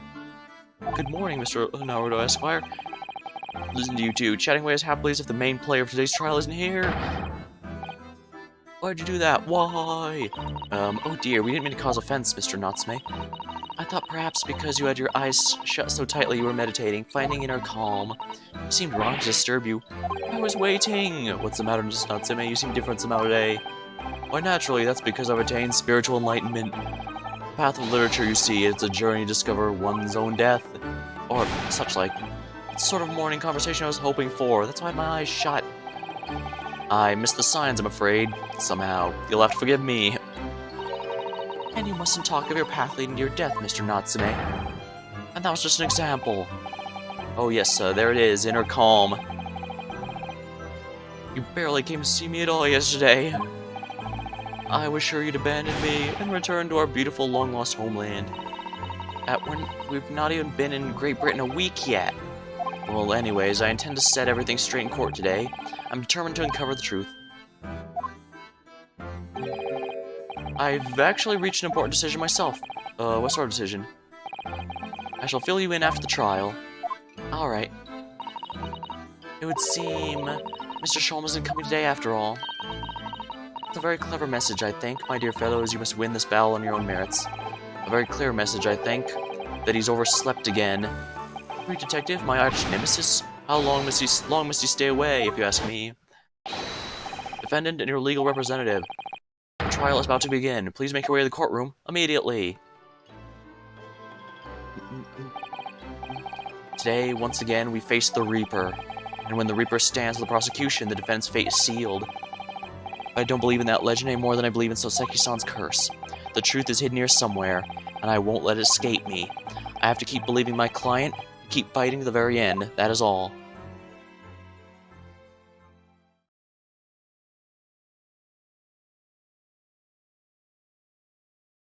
The 23rd of February, 9:40 a.m., the Old Bailey courtroom.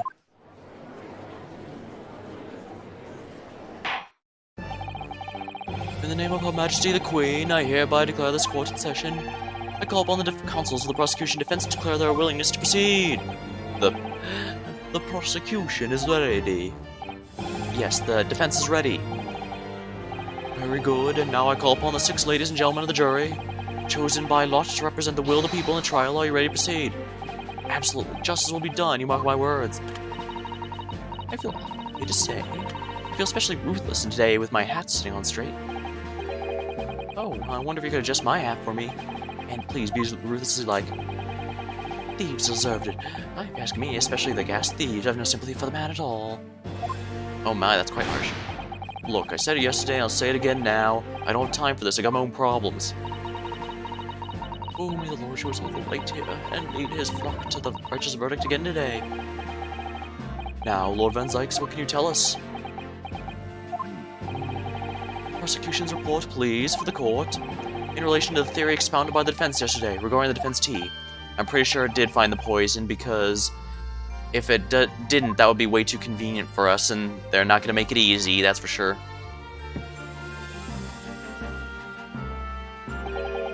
Before the prosecution delivers the black news about the black tea belonging to the blackguard in the dock.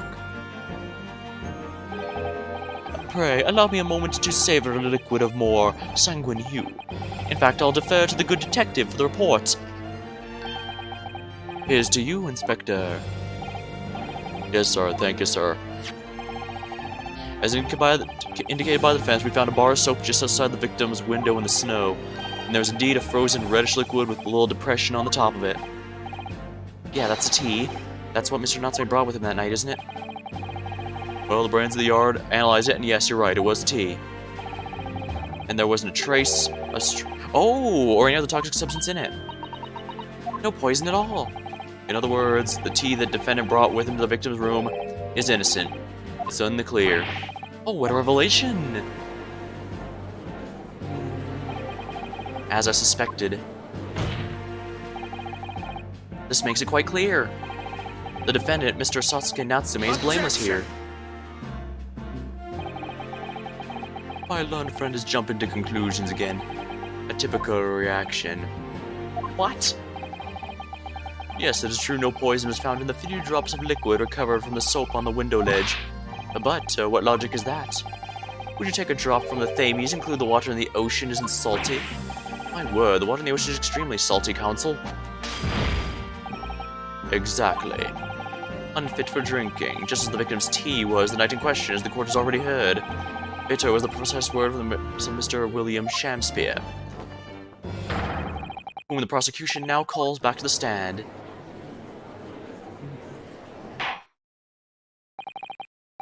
Very well, I will uphold the prosecution's request. Mr. Shakespeare. Yeah, sounds like we're gonna have to have another confrontation with our theatrical friend. Bailiff, show Mr. Shakespeare the stand.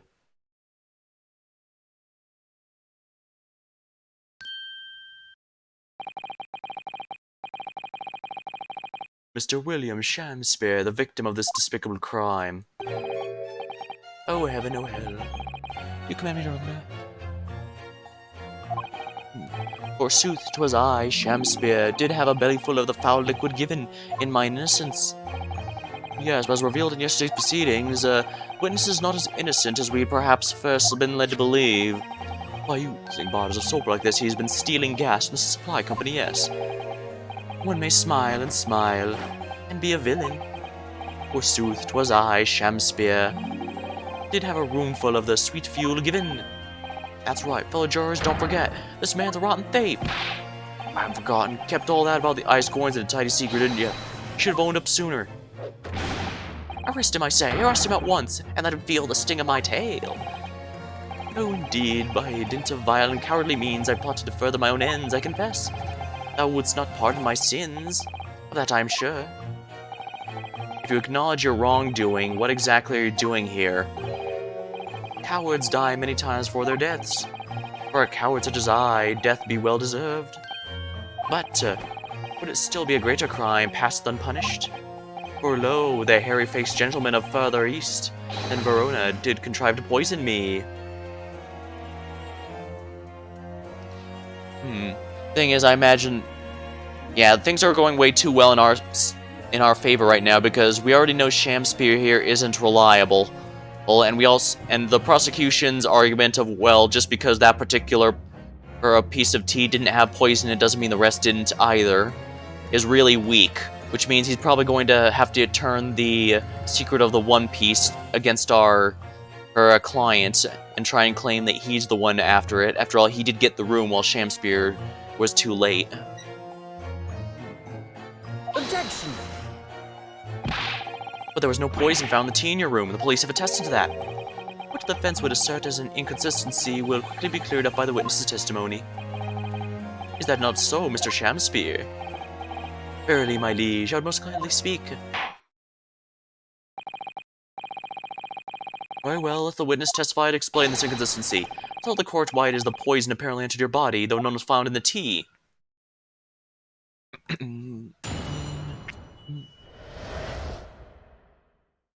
The tea inconsistency.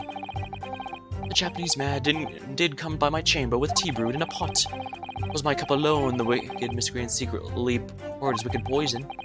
Whilst feigning distraction in our debate, neither did a drop of his own drink pass his lips.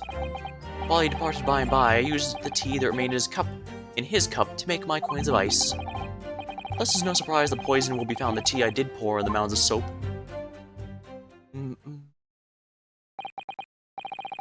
The poison was slipped into the cup after the tea had been poured. A normal way for poison to be administered, in my experience. Quite, otherwise it would be disastrous if the poisoner were to mix up the cups, for instance. But no poison bottle was found at the scene, because quite simply, the Japanese man took the bottle back to his own room. The absence of a vessel containing the poison only becomes a problem when considering the self-deletion. I knew that. By now it should be perfectly clear. A bar or two of cheap soap is wholly insufficient to wash the deep stains of guilt from the accused's hands. Sirs, madams, 'tis true that I, Shamspear, be a common thief of gas. But, listen here, ladies and gentlemen.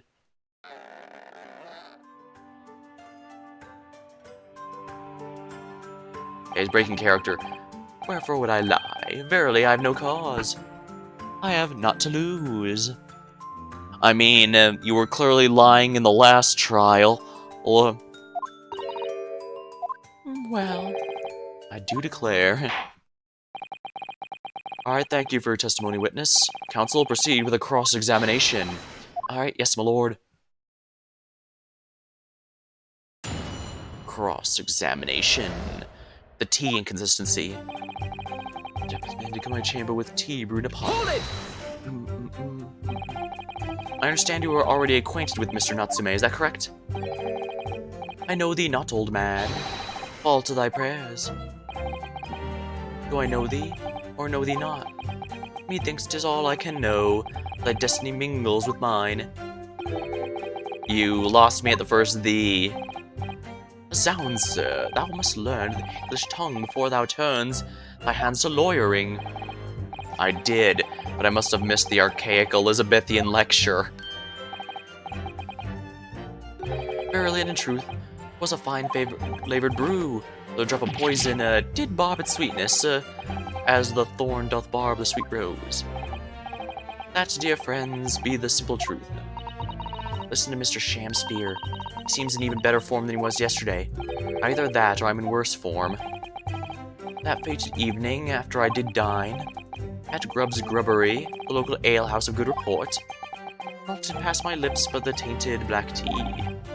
Lo, but behold, the poison was not in the tea at first. It was my cup alone that secretly poured wicked poison. Hold it! Okay, so you're saying you saw the moment the poison was added to your tea? To have witnessed the act and then drank the tea? Thou wouldst describe the actions of a fool! Quite so, quite so. Yeah, that does make sense. If he saw him poison it, he wouldn't have drank it, obviously. But no one likes going thirsty, do they? Sooner would I die quenched than parched. Would I have the choice? Actually, on the night in question, the water main was frozen, I believe, wasn't it? Were it not for the tea, in sooth I would have sooner died frozen than quenched or parched. Right, no ice coins means no heating. The witness had more than one brush with death on the night in question, it would seem. Remind the court, Mr. Shamspeare, as to whether the accused drank any of the tea which he brought with him. With a grace and pleasure, my liege. Whilst feigning distraction or debate, neither did Hold it!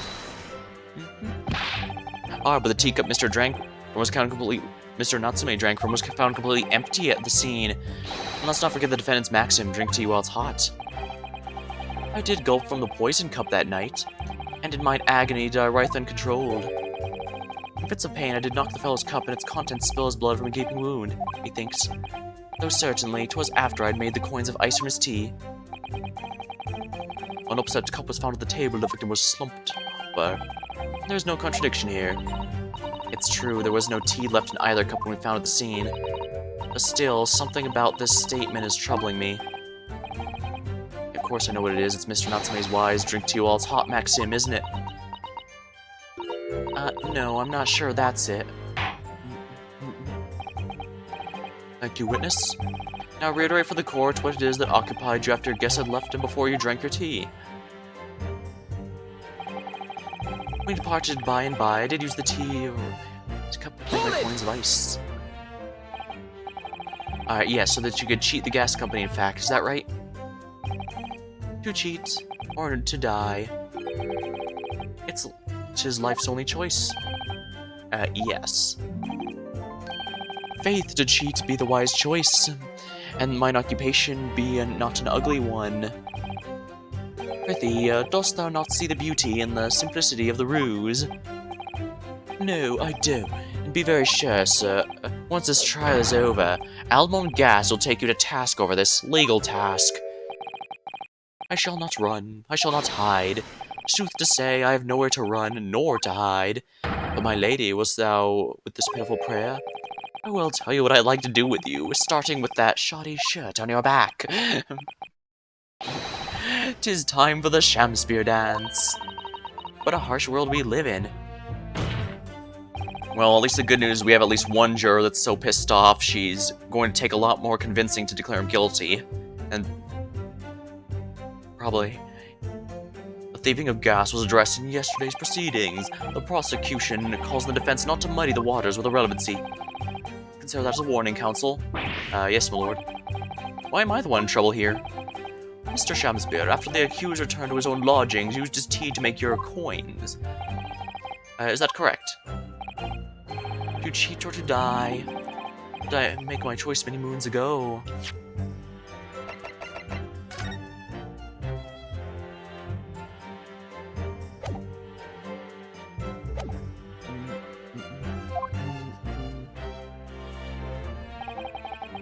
It's no surprise the poison not be found in the tea I did pour in the mounds of soap. Hold it! If having first made your special coins, it was after 2 in the morning when you collapsed, that would mean you can't have drank any tea yourself until around that time. Once ensnared by literary debate, naught else be found in the furrows of the mind. So the debate about Romeo and Juliet, you mean, and who was the stronger of the two? Rightly did I pay no heed to the tea I was wrestled with the abominable fellow. I don't remember debates like that when I was studying. Are you suggesting that neither of you actually drank the tea whilst it was hot that evening? Oh, my lord, wast thou be privy to some Shamspearean wisdom? Husband, wife, and tea, tea, tepid be. Ah, yes, so very true. Everyone has different preferences when it comes to tea, it seems. I think you might have interpreted that wrongly. So it's been proven that there was no poison in Soseki's tea. That could be hugely in our favor. But the atmosphere in this courtroom today feels as though everybody's against us, Mr. Naruhodo. Must be the Reaper's poison. I'm afraid if we don't find a significant flaw in his testimony somewhere, the jury will pronounce him guilty. Really feels like we've jumped in the fire here.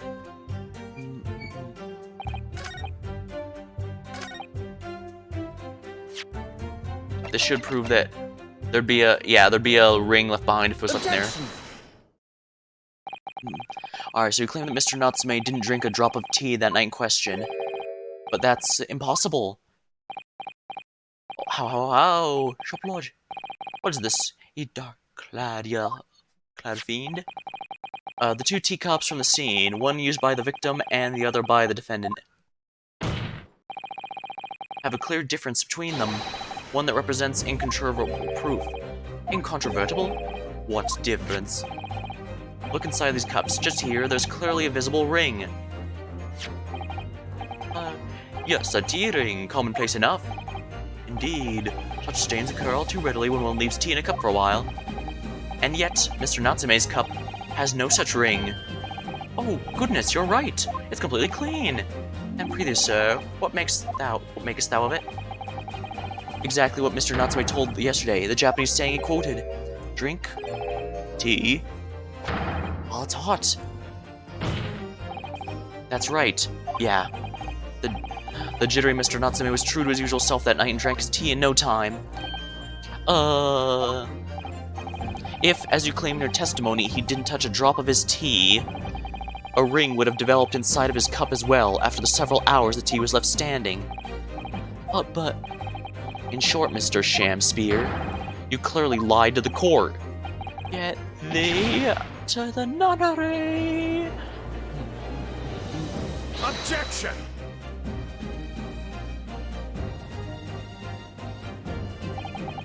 As a rule, I fill my hollow chalice up to the 7 times during any one trial. You might want to keep that information to yourself. But on occasion, tedium distracts me and I pour more times than I intended to, until the bottle is dry. Your drinking habits are fascinating, but irrelevant. On the contrary, they illustrate the fickleness of human memory. To William Shamspear. Yes, my liege. Though you previously stated you made the coins of ice from the leftover tea in the accused cup. Could it be that you were perhaps mistaken? Would it be that, yes, perhaps that there was some tea remaining in the small teapot left the scene? A fact that vanished from your memory until now?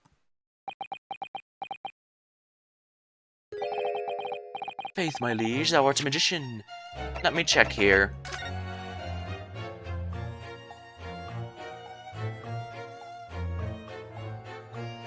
I guess there is a teacup here, so this is possible. And we did establish that he was indeed stealing gas, but the stove is not on. So we have to keep that in mind. It's impossible that it might have been in the teacup, but the stove wasn't on. So it might not have been used. For verily, is those last seen with thine own eyes that night? What? Forsooth, I was mistook. I did plan to use tea from the Japanese fellow's cup below. When I looked, 'twas empty, and thus did I use the dregs that festered in the teapot as my liege suggests. And you've just suddenly remembered now that you made a mistake before. And are we supposed to believe that? People's memories are imperfect, my learned friend, which is why we rely on evidence instead. But in any case, it makes no difference. The victim's most recent testimony tells us 2 things of note. Firstly, the poison was put in the victim's teacup only. Second, the spoiled cup was not the source of the insipid ice coins that bewitched this court. Prosecution makes a fine summary of the facts. Furthermore, that testimony remains valid and in full support of the established facts. In other words, the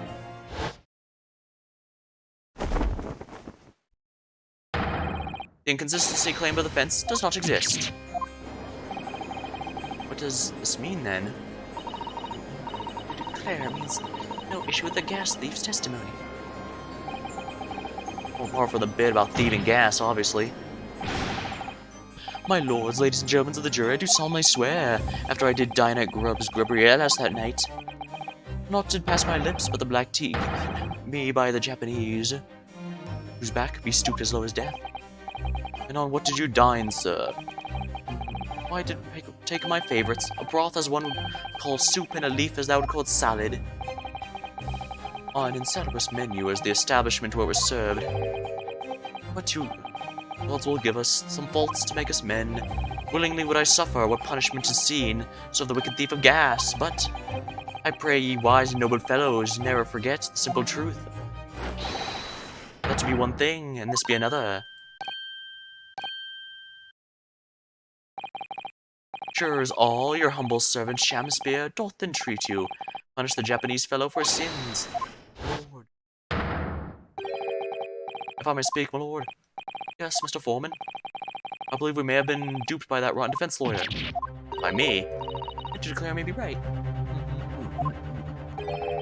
Well, we all know the wife there was making coins out of pies to keep himself warm. But this lawyer lad says if he's stealing gas, he deserves worse than poison. And lead him to the garden path, as you're doing. I really never said anything like that. We just are the victims. They're open our eyes again. We have a decision this time, and we won't be swayed from it. The court acknowledges the position of the jury foreman, and will duly hear the jury's findings. What? You can't yet.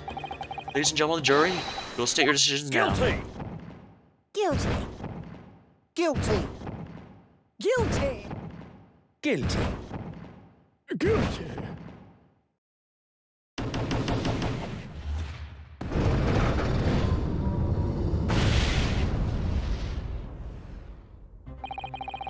I hereby declare the jury to be in accord. Oh, happy day! How is this happening? My lord, the defense asserts its right to carry out a summation examination. Very well, the court upholds the defense's right. Typical, my learned friend is unable to accept the obvious truth. This trial will therefore enter its second summation examination immediately. Jurors, the court calls upon each of you to state the grounds upon which you find the defendant guilty of the crime in which he's charged. Judicial findings.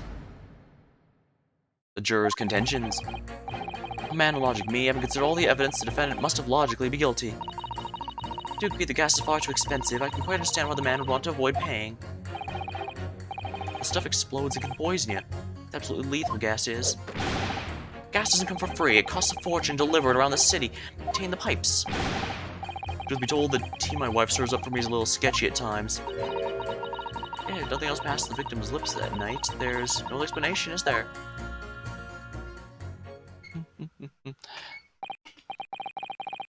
I do feel perhaps a personal opinion about gas and supply has influenced the decision somewhat. But never mind. No, you really should mind. The truth is, our counter-argument wasn't as unassailable as we'd hoped. Mr. Shamspeare was poisoned, there can be no doubt of that. And how are we supposed to turn this around? I think we need to establish the method by which Mr. Shamspeare was actually poisoned. Our only hope is to demonstrate the court, incontrovertibly. But that's surely impossible at this stage. If we don't manage it, though, Mr. Natsume will be found guilty, yes. No delays, counsel. Proceed with the summation examination. Jury examination. The defense's rebuttal. Hold it! All the evidence, you say?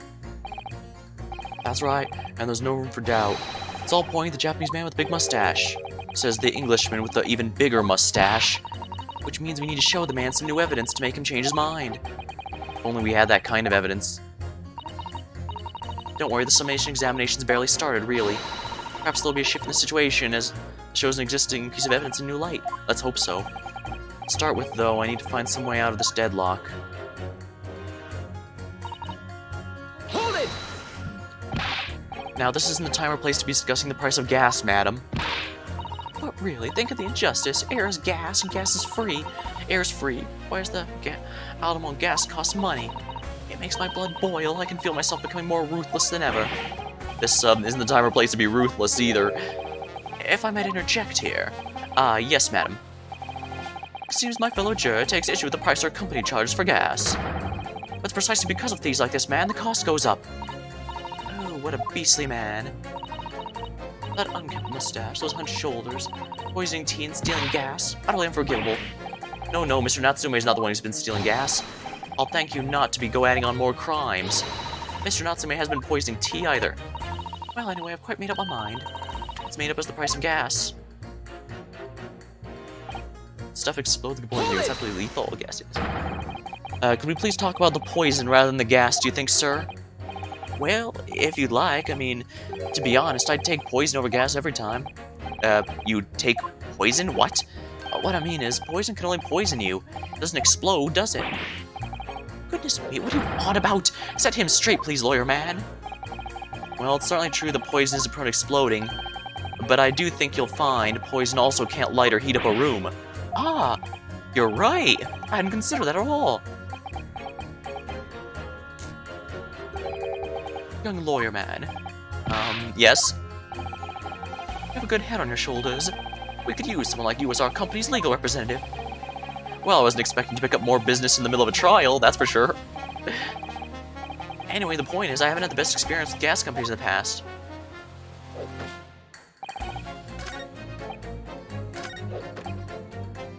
Hold it! Can we please refrain from all this talk of gas? There's an all-out attack underway here, if you haven't noticed, against my company's gas. I'm supposed to sit here and take it, am I? I don't think so. She's really buzzing now. All I've heard about our wonderful fuel is that explosions and poisonings. What about electricity? What about getting electrocuted? What about that? A little explosion here and there is nothing in comparison to that. Any explosion could hardly be described as nothing, ma'am. Nevertheless, the theft of your glass is deplorable. My point exactly. But gas thieves aren't even the worst of our enemies. We have far more devious robots to contend with on a daily basis, you know. More devious? Who, madam? Other gas companies. Other gas companies, of course. Other gas companies? Oh. Not quite what I was expecting. We generate gas and deliver to our customers fair and square.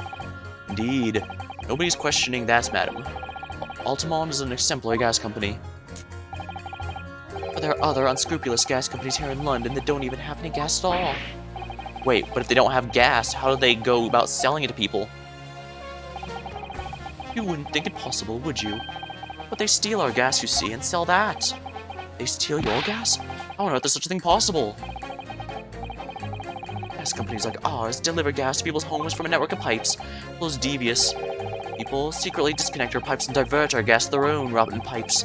They make a contract with households supplied by those pipes, and take money for the precious gas that's rightfully ours, without us even knowing. They're diverting gas to their own pipes illegally. What a brazen form of theft. When we visit customers' houses to collect the money from their meters, we always have to check whether or not one of those devious companies has been up to its tricks. Oh, I had no idea. It's almost unbelievable. It might seem unbelievable to you, but it's happening. All the time right here in the capital. Someone's got something to say. Excuse me! Excuse me, juror number 3. Do you have something to say about that, juror number 3? Oh, golly, you mean me? I'm terribly sorry. I was just, thinking about myself. Oh, we did catch him off guard there. Thinking about what the lady next to you has been saying, correct? Well, yes. I just got a little riled up about it recently, see? Go on. The Altamont gas worker visited my house that day to investigate the pipe work. We need to ask you for your cooperation while we carry out a secret check of your property, sir, the fellow said. So I let him in, and do you know what he did? I'm afraid I have no idea. Please tell us. He proceeded to take one of my lights off the wall. Then he grabbed his exposed mouth of the pipe and started blowing into it. What do you think you're doing, young man? You're giving away company secrets there. Oh, please, everybody knows, but it's very nearly the death of me, I can tell you. What do you mean? I'll explain if you don't mind. As I said before, those unscrupulous other gas companies connect their customers to our pipe network. Yes, but how does blowing into the pipes come into it? Obviously, there's gas in the pipes, and it's all fairly low pressure. By blowing air through the pipe, you can make the pressure drop temporarily. And if you do that, any lights connected to the same pipe will flicker for a moment. I see. In other words, if blowing into the pipe, the lights of an adjacent property that has no contract with the company flicker, you can know that those devious scoundrels have been meddling with the pipes. Exactly, my lord. That's it in a nutshell. That's the reason why we have teams of workers going around neighborhoods to investigate which lights flicker. Well, the trouble is, that particular worker who came to my house didn't know the strength of his own breath. He blew the pipe with all his might, and you can guess what happened, can't you? Well, if he blew hard, then... Wait, you mean... That's right. The lights didn't just flicker, they went out. Along with the stove. Gas started pouring into the house. What a disaster. The gas supply must have been interrupted briefly because the man blew too hard, so the flames went out. I'm afraid I yelled at the fellow. Are you trying to kill us all, I said. So by disconnecting a lamp and blowing the exposed gas pipe, it's possible to extinguish the lamps and stoves connected to the same network of pipes. And then when the gas starts flowing again, it just silently seeps into the room. Mr. Naruhodo, I think that perhaps... Yes, this is almost certainly the clue we've been hoping for. Juror number 3, the defense requests that you amend your statement to include that information. Oh, well, if you'd like. I don't mind. Well, I do. That's our company's secret method of identifying the rogues that try to screw us. Well, like I said, ma'am, it's widely known already. Very well, juror number 3, you will amend your statement accordingly. Alright, yes, my lord, although I'm not really sure what the point of all this is. Blow to on the gas pipe to extinguish everything else, then you're in real trouble. Hold it! Team Officer's a little sketchy. You mean it's poisoned? That's right, it's happened a tidy few times now. This is most troubling indeed. It's always days like this when I don't get any wages. I get in at tea time, see, and when I see her doing it, my wife, she gets that devilish look in her face. She sips some white powder in my cup, and you drink it anyway? I was brought up proper, as if someone gives you a cup, you drink it. What happened to you? What did it taste like? It was awful, believe you me. Salty as hell. Oh, she put salt in there. Then I think perhaps what your wife put in your tea was salt. No. So she doesn't even care enough to poison me properly. Unbelievable. Let's move on, please. Nothing else passed through. That's no explanation, is there? Does that mean that if the victim could be shown to have ingested something else, you change your leaning? I'm sorry. What's that now? I was just saying, if the victim did actually eat or drink something else in the night. What's the matter with you? I'm sorry. I said if nothing else passed the victim's lips that night. There's no other explanation, is there? Haven't you been listening to me at all? I feel there's an English expression about a pot and a kettle that's appropriate here. Compared to the other jurors who don't even appear to have anything to say about the case at all. It seems that this elderly gentleman has been listening to the proceedings far more intently. I suppose the trouble is... he has selective hearing. Exactly, but still... this juror may well be the key to the breakthrough that we so desperately need. This is hopeless. There's no way for me to appeal to these people. I do think that the only way we shall overcome this difficult situation is by exposing the way in which Mr. Shamspeare was actually poisoned. We have to prove that it happened some other way and not via Mr. Natsume's tea. Yes, I know. The trouble is, I have absolutely no idea how it did happen. Mr. Naruhodo, I wonder if perhaps there's something you might have forgotten. So now this also explains now why we had the, why these handprints were here. There was nothing behind this, but that's because there was nothing behind this painting, but there was a gas went into the light here, which means he took it off here and blew into it, hoping to poison Mr. Natsume in his, so that when they removed, he could go in there and get the one piece. But like what? It's important to watch everyone involved and pursue people if they react with something it says. If you'd like to remind you what I mean, I'd be more than happy to, of course. Once again, Soseki's fate is entirely in my hands here. I probably owe it to my client to hear any advice my assistant may be able to offer. Perhaps I ought to let Susato remind me. And again... No, I just did it.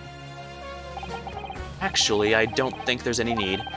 It's vital we start trying to change these jurors' minds as soon as possible. Of course, I'm sure you're right. If you decide like your memory refreshed, you need only ask.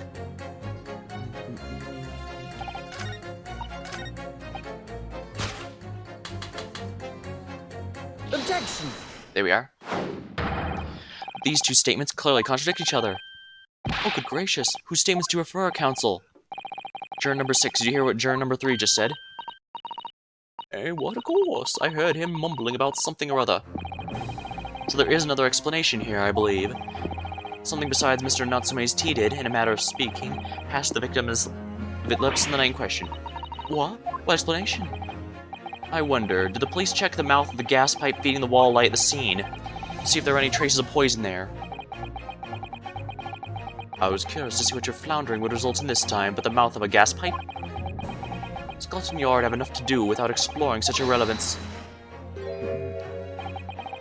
What a piece of work is a man. What are you trying to say, Mr. Shamspeare? What speakest thou? Prithee, is it not strange and strange? That's why I say to thee, sir. I thought I'd been quite clear, but let me put it another way. The poison could have been in the mouth of a gas pipe that feeds the wall lamp in your room. And that could be how the poison came into your body. Oh, good gracious. Are they tasted in gas pipes? Is that what he's saying? Or is the gentleman suggesting the poor man was so desperately hungry he tried to fill his belly with gas? Perhaps no actress would perform a kiss scene with him. Oh, for shame, madam, speaking thy fancy.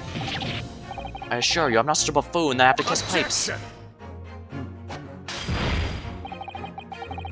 This is no summation examination. This is a prosecution will not stand for any more of my learned friend's conjecture.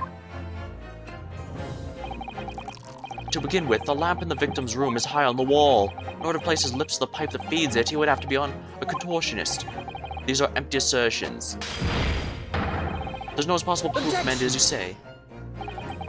It's true, I have no proof that Mr. Shamspeare put his lips to the pipe. However, I can say with some certainty that on multiple occasions, Mr. Shamspeare has been doing something in front of the lamp on his wall. And I have evidence to prove it. Alright, got our attention, Lord. I'd like to see how you can be so sure of yourself. So would I. Let's see the evidence then. Now they've got the jury's ear, I need to make this opportunity count. This is the proof that, time and time again, Mr. Shamspeare stood in front of his gas lamp. Take that! What the? These are, wait, what are they called? Yes, skin prints that were found at the scene. Skin prints, counsel? I've never heard of such things. The Justice Ministry is currently assessing whether or not to permit fingerprints as evidence in court, however. My lord, this is an exciting new forensic technique developed by the great detective, Mr. Herlock Sholmes. It reveals all the places Mr. Shamspeare touched in his room. I've never seen anything like it. That means the black magic, isn't it? Well then, if anyone could invent something like this, it's the great Sholmes fellow, that's for sure. I agree. This month's edition of Engineering Thumbs was quite fascinating. We found skin prints in many places you would expect. On the table, on the costumes. However, Mr. Shamspeare also appears to have been touching some very unexpected places in his room. For example, here. Around the hanging picture there. Indeed, multiple handprints appear to be visible. Well, I wonder, could he have been appreciating the artwork, perhaps? At first, my colleagues and I thought the very same. However, imagine standing with your hands where those prints are, and you would find yourself directly in front of... What would you find yourself directly in front of? Ah! I don't believe it. The gas lamp. Though the reason why isn't immediately obvious, it's clear that Mr. Shamspeare has regularly been standing with his hands on the wall in front of the lamp. Right, what have you been up to, you nut? I'd ask the court to recall juror number 4's earlier statement. What did I say? He said that blowing into a gas pipe would make the lights in the entire building flicker. And now if you recall juror number 3's statement. What, Mina?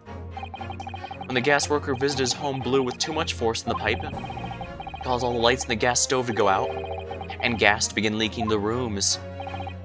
Obviously, that incident was an accident. However, the simple fact is, if Mr. Shamspeare would have blown hard into the gas pipe here in his room, he could have extinguished every other light and gas stove in the building at will. Crikey! Oh, are you suggesting that that man purposefully caused the gas to... Objection!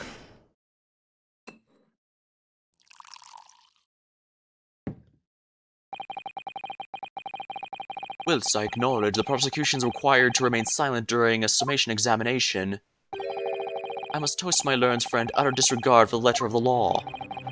What is the meaning of this, Lord Van Zykes? The curious photograph, or whatever this is, presented by the defense, the so-called skin prints. Clearly, that cannot be accepted as any form of usable evidence in this case. Oh, but it's an exciting new forensic technique, developed by the great detective. It is not a mere toy developed by an amateur sleuth with too much time on his hands. certainly even research of this nature by the esteemed Mr. Sholmes cannot be recognized as court as formal evidence. Hold it! Hold it. Please, my lord, if I may, Mr. Zato. It was not the defense's intention to submit the skin prints as formal evidence. We simply wish to present the results of the great detective's investigation of the scene as a tool by which to explain the possibility to the ladies and gentlemen of the jury.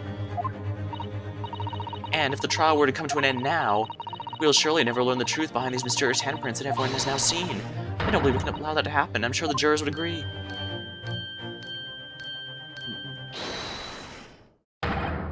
You're right. Whether those strange handprints are a significant clue or not, it's down to us to decide. Juror number 3. Oh, yes, I do declare the great detective's investigation results sound fascinating, and I want to hear what the shady actor fellow has to say about those handprints.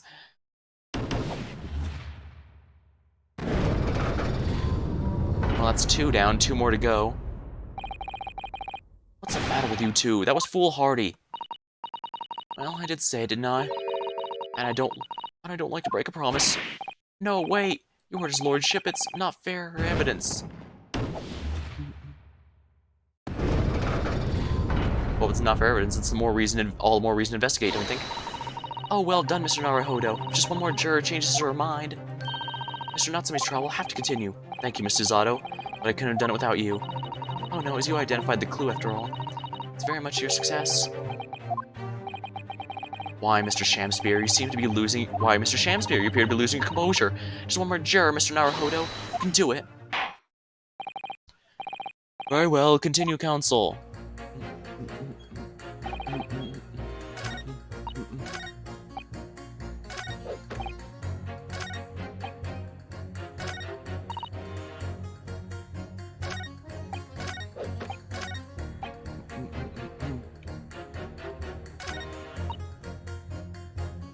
Oh, I can't even press the ones who have changed their minds.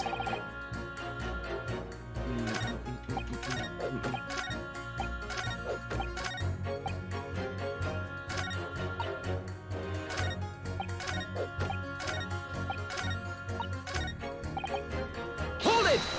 Let's speak with him again. Alright, now all the evidence you say. All the evidence. That's right, and there's no room for doubt. It's all pointing to the Japanese man with a big mustache. As the English man with a bigger mustache.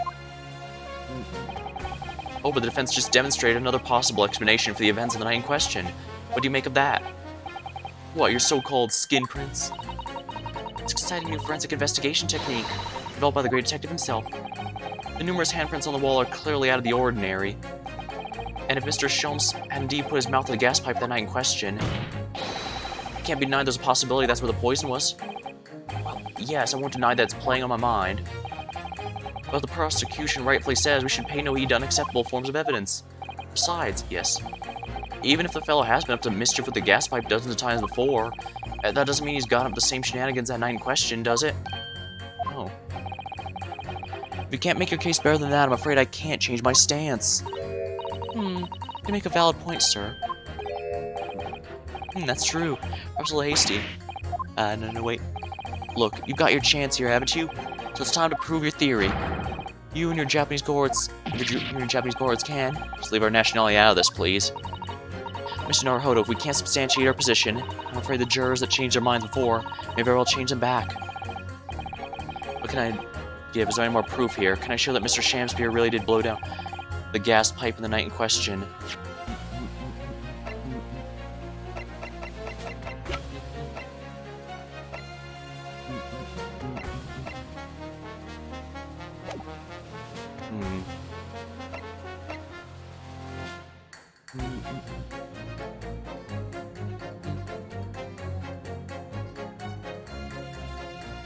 Perhaps Mr. Garrett can help. No, in truth, I don't have evidence for my theory. However,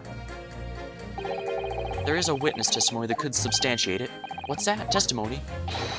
Oh, that's incredible. Whose testimony? Yes, it's all connected. Everything's linked. A person whose testimony revealed the details about the gas in the Garrett residence that night, namely Mr. Garrett. Mr. John Garrett. Well, Mr. Foreman, does that convince you? Phew, I don't think he was listening.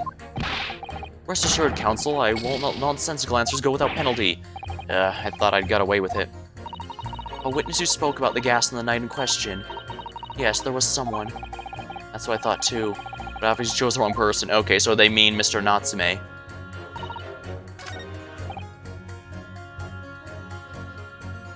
Hold it!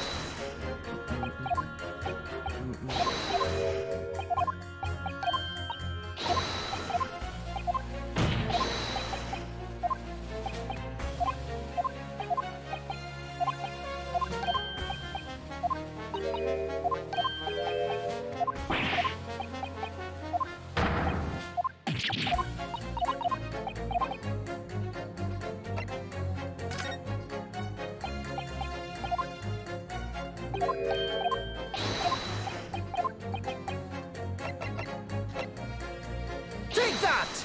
Okay, I got it right that time. Obviously, I'm talking about the defendant, Mr. Sosuke Natsume himself. The defendant? At the very beginning of the proceedings here in court yesterday, Mr. Natsume said the following. My lodgings has been a whole series of strange happenings in my lodgings. Even on that fateful night it happened. When I returned from Mr. Shamspeare's room, I lit my gas stove and climbed into bed, but before long, the stove went out, and somebody tried to kill me. On the night in question, the gas in the defendant's room went out. So I asked the court, was that a mere coincidence or not? Good golly. So that Shamspeare fellow blew the air on the gas pipe to make the man's stove go on purpose. No doors there, what would he do that for? Mr. Foreman. What is it, man? We cannot allow judgment to be passed while this doubt remains. It's true that I don't have conclusive evidence yet, however, you must surely agree there's more to this case than meets the eye.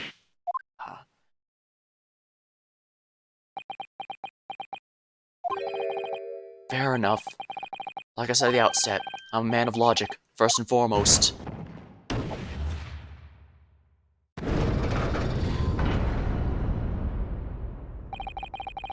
That's 4 towards not guilty, my lord. We've overturned the decision. Therefore, the defense calls for the trial to continue.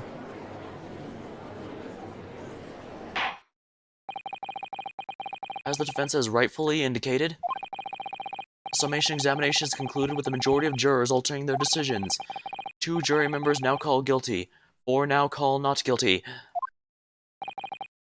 Therefore, the jury's opinion is conflicted, and in accordance with the law of this land, I hereby order continuation of this trial. Mr. William Shamspeare, my lord, how can thy humble Shamspeare serve thee? What do you say in response to these various revelations made during the summation examination? So God mend me, and I do so solemnly swear, I recall aught of either, the lamp or the pipe. But your handprints made a tidy mess all over the wall there. Or how do you explain that? I am done with this. The dignity of the great courtroom has been sullied enough already. Juror number 5. Who, me? As I went to some pains to point out already, a print from a self-proclaimed detective's toy has no place in a British court of law. As such, whether or not this man did indeed stand before the gas lamp with his hands against the wall remains, at this time, unestablished conjecture. You'd all do well to remember that. Objection!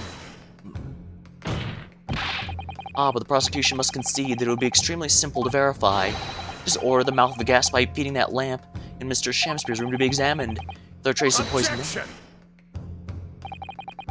What appears to be extremely simple is my Japanese friend's mind. You will recall that in order to check the presence of poison in the tea, some remnants of the tea were required.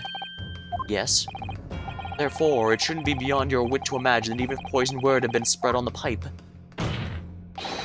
it would have completely evaporated by now, making any analysis impossible. I didn't think of that. In any case, counsel, I fail to see what could possibly have motivated the man to do as you describe. Why on earth this fellow wanted to blow air in the gas pipework where he lived? There's only one possibility that I can think of. And that is to use the leaking gas to commit a murder. Order, counsel! Precisely whose life did you propose this man was plotting to end? The answer couldn't be simpler. Now I've unraveled the mystery so far. Mr. Shamspeare wanted to end the life of... Take that! Mr. Soseki Natsume. If the gas lamp were to go out, it would be noticed immediately, of course. But a gas stove, on the other hand, could be silently extinguished by the killer without anyone noticing. I live around these parts myself, so I know what it's like. I can tell you, trying to sleep without the stove lid is pretty much such a self-deletion. You'd freeze to death in no time. Mr. Garrett, the landlord, has a large fireplace in his part of the residence, the top floor. In other words, it wasn't the landlord, but a fellow lodger whose life Mr. Shamspeare was trying to end. Outrageous! I'm talking, of course, about the defendant. This explains why he's going so hard to try and blame the defendant for his murder, because he needs to get rid of him from that room. Obviously, the death was the intended matter, but being arrested would be fine, since that means the place would be vacant. Mr. Natsume wasn't the villain in this case. Turns out he was the victim this man was trying to murder. Good gracious! It's a really bold claim, but we do have enough evidence he was after the One Piece for it. The accused is actually the aggrieved? The accused is actually the aggrieved. Interesting. However, fundamental facts of the case remain unchanged.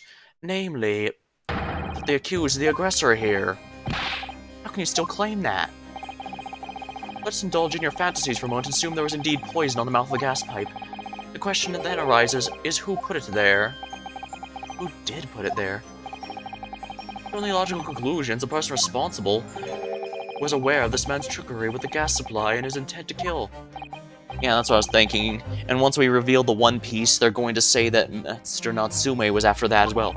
But yes, that would seem logical. If the assailant went aware, how would he or she have known to place the end of the gas pipe with poison? So now we must ask, how could anyone have known of Mr. Shamspeare's murderous designs? You mean to suggest? Naturally, the sole possible answer to that question couldn't be more obvious. Only the man whose life is being threatened could possibly have known. In other words, the person who put the poison in the gas pipe in what was a clear retaliatory attack can only have been the accused, Mr. Soseki Natsume. Ah. Whatever Mr. William Shamspeare may or may not have contrived to do, he was nevertheless the victim of a potentially lethal poison attack. And the only person who could have possibly perpetrated the attack is the accused, Mr. Natsume. The defense counsel's theorizing has failed to avert suspicion from the accused. Far from it. In fact, now the clear motive for poisoning has been successfully established. That suspicion is greater than ever. Would you not agree, my Japanese friend?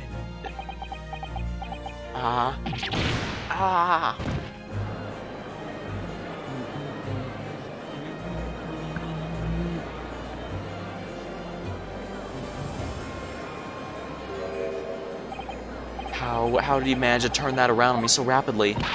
Mr. Naruhodo, you must respond. Otherwise, the member of the jury may very well change their leanings against us again. This may be our last chance to gain the advantage. What advantage? Well, it would seem that somebody put poison on the gas pipe in Mr. Shamspeare's room. So we must name that person now and absolve Natsume of guilt. You mean name the true culprit? No, it might sound impossible. But if we fail to do that, I have no doubt Mr. Natsume's fate will be sealed once and for all. As it happens, one possible culprit does come to mind.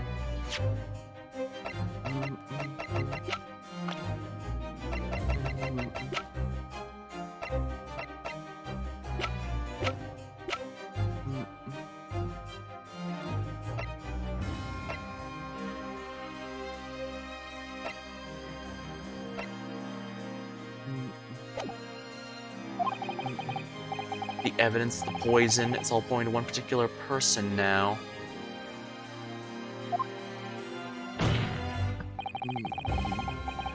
The prosecution calls the jury to consider their leanings again. I trust you'll make the correct choice this time, Mr. Foreman. What? Don't you worry, we know exactly what...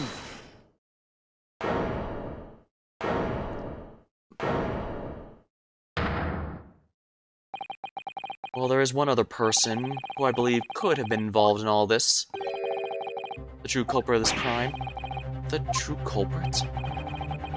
A term found only in second-rate novels featuring third-rate great detectives. My friend. My learned friend. But why not? This farce has gone on for so long already, I see no reason to cut it short before its disappointing climax. Thank you. Tell us, my learned friend, what is your latest theory?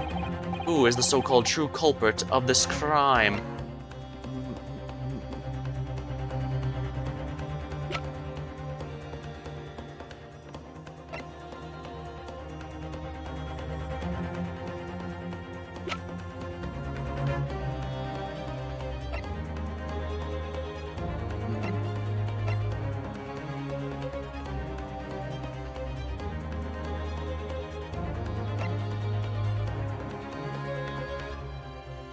Let's see, there's only a handful of people who have a connection to here, but Miss Olive Green. She's got a... Take that! The name of the person responsible for the poison that inflicted Mr. Shamspears, I believe. Miss Olive Green. Miss Olive Green? Miss Olive Green. I do feel as though I've heard that name in the recent past, Council. I don't recall where. Miss Olive Green. The one from 6 days ago. The victim in the recent case of stabbings on Briar Road. Yeah, it sounded too Russian. An incident for which Mr. Natsume was accused, I hasten to add. Oh, of course, yes, Miss Green. She was left comatose for 3 days, I believe, but I hear she regained consciousness 2 days ago. And I hardly need to remind the court that Mr. Shamspeare's poisoning took place 3 days ago. Given that woman was lying comatose in the hospital bed at the time, she appears to have a rather fine alibi. True, on the night the incident occurred, Miss Green was in the hospital, unconscious. So on the face of it, it would seem that she couldn't possibly be responsible. Still, my colleagues and I visited Miss Green in the hospital yesterday. We found her to be in possession of a bottle of poison. Good gracious, she had poison? And there was another fact that links Miss Green to this case as well. The defense requests that she be brought in the witness stand in order to explain the details of the court. Tell me, Mr. Shamspeare. Oh, my lord, pray, what be thy bidding? Are you acquainted with Miss Green? No, never heard of her. Judging by the look on Mr. Shamspeare's face, I think perhaps he genuinely doesn't know her, at least not by name. As the voice of Her Majesty's prosecution, I adhere to my word. We'll see my learned friend's farce through to its conclusion. I appreciate that. The prosecution requests a short recess, my lord, in order to subpoena the witness and bring her here. Yes, Miss Olive Green. Indeed, my lord. 1 hour should be sufficient. Very well, I grant the request. Excellent. I hope. The defense has made a most extraordinary accusation, I must say. But at the present time, I feel the prosecution's argument remains largely uncontested.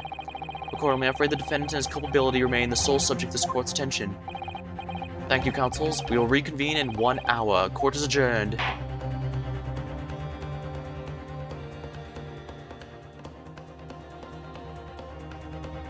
It's the only thing that makes sense. She had a fight with him, she had poison, she has the other half of the letter that was written in that room.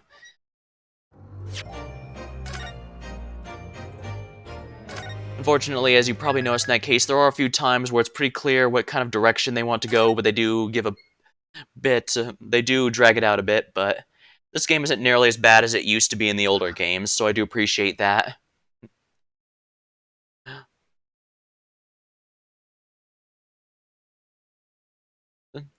Alright, well, let's see here. 2.5 hours, it seems like a good time to call it. Alright, well, thank you for watching. Hope you had a good time. I saved my VODs for as long as Twitch allows. If you ever need them, they'll be there. Or if you want to see some of my older VODs, the link to my YouTube page is in my About page. Thank you, and I'll see you next time.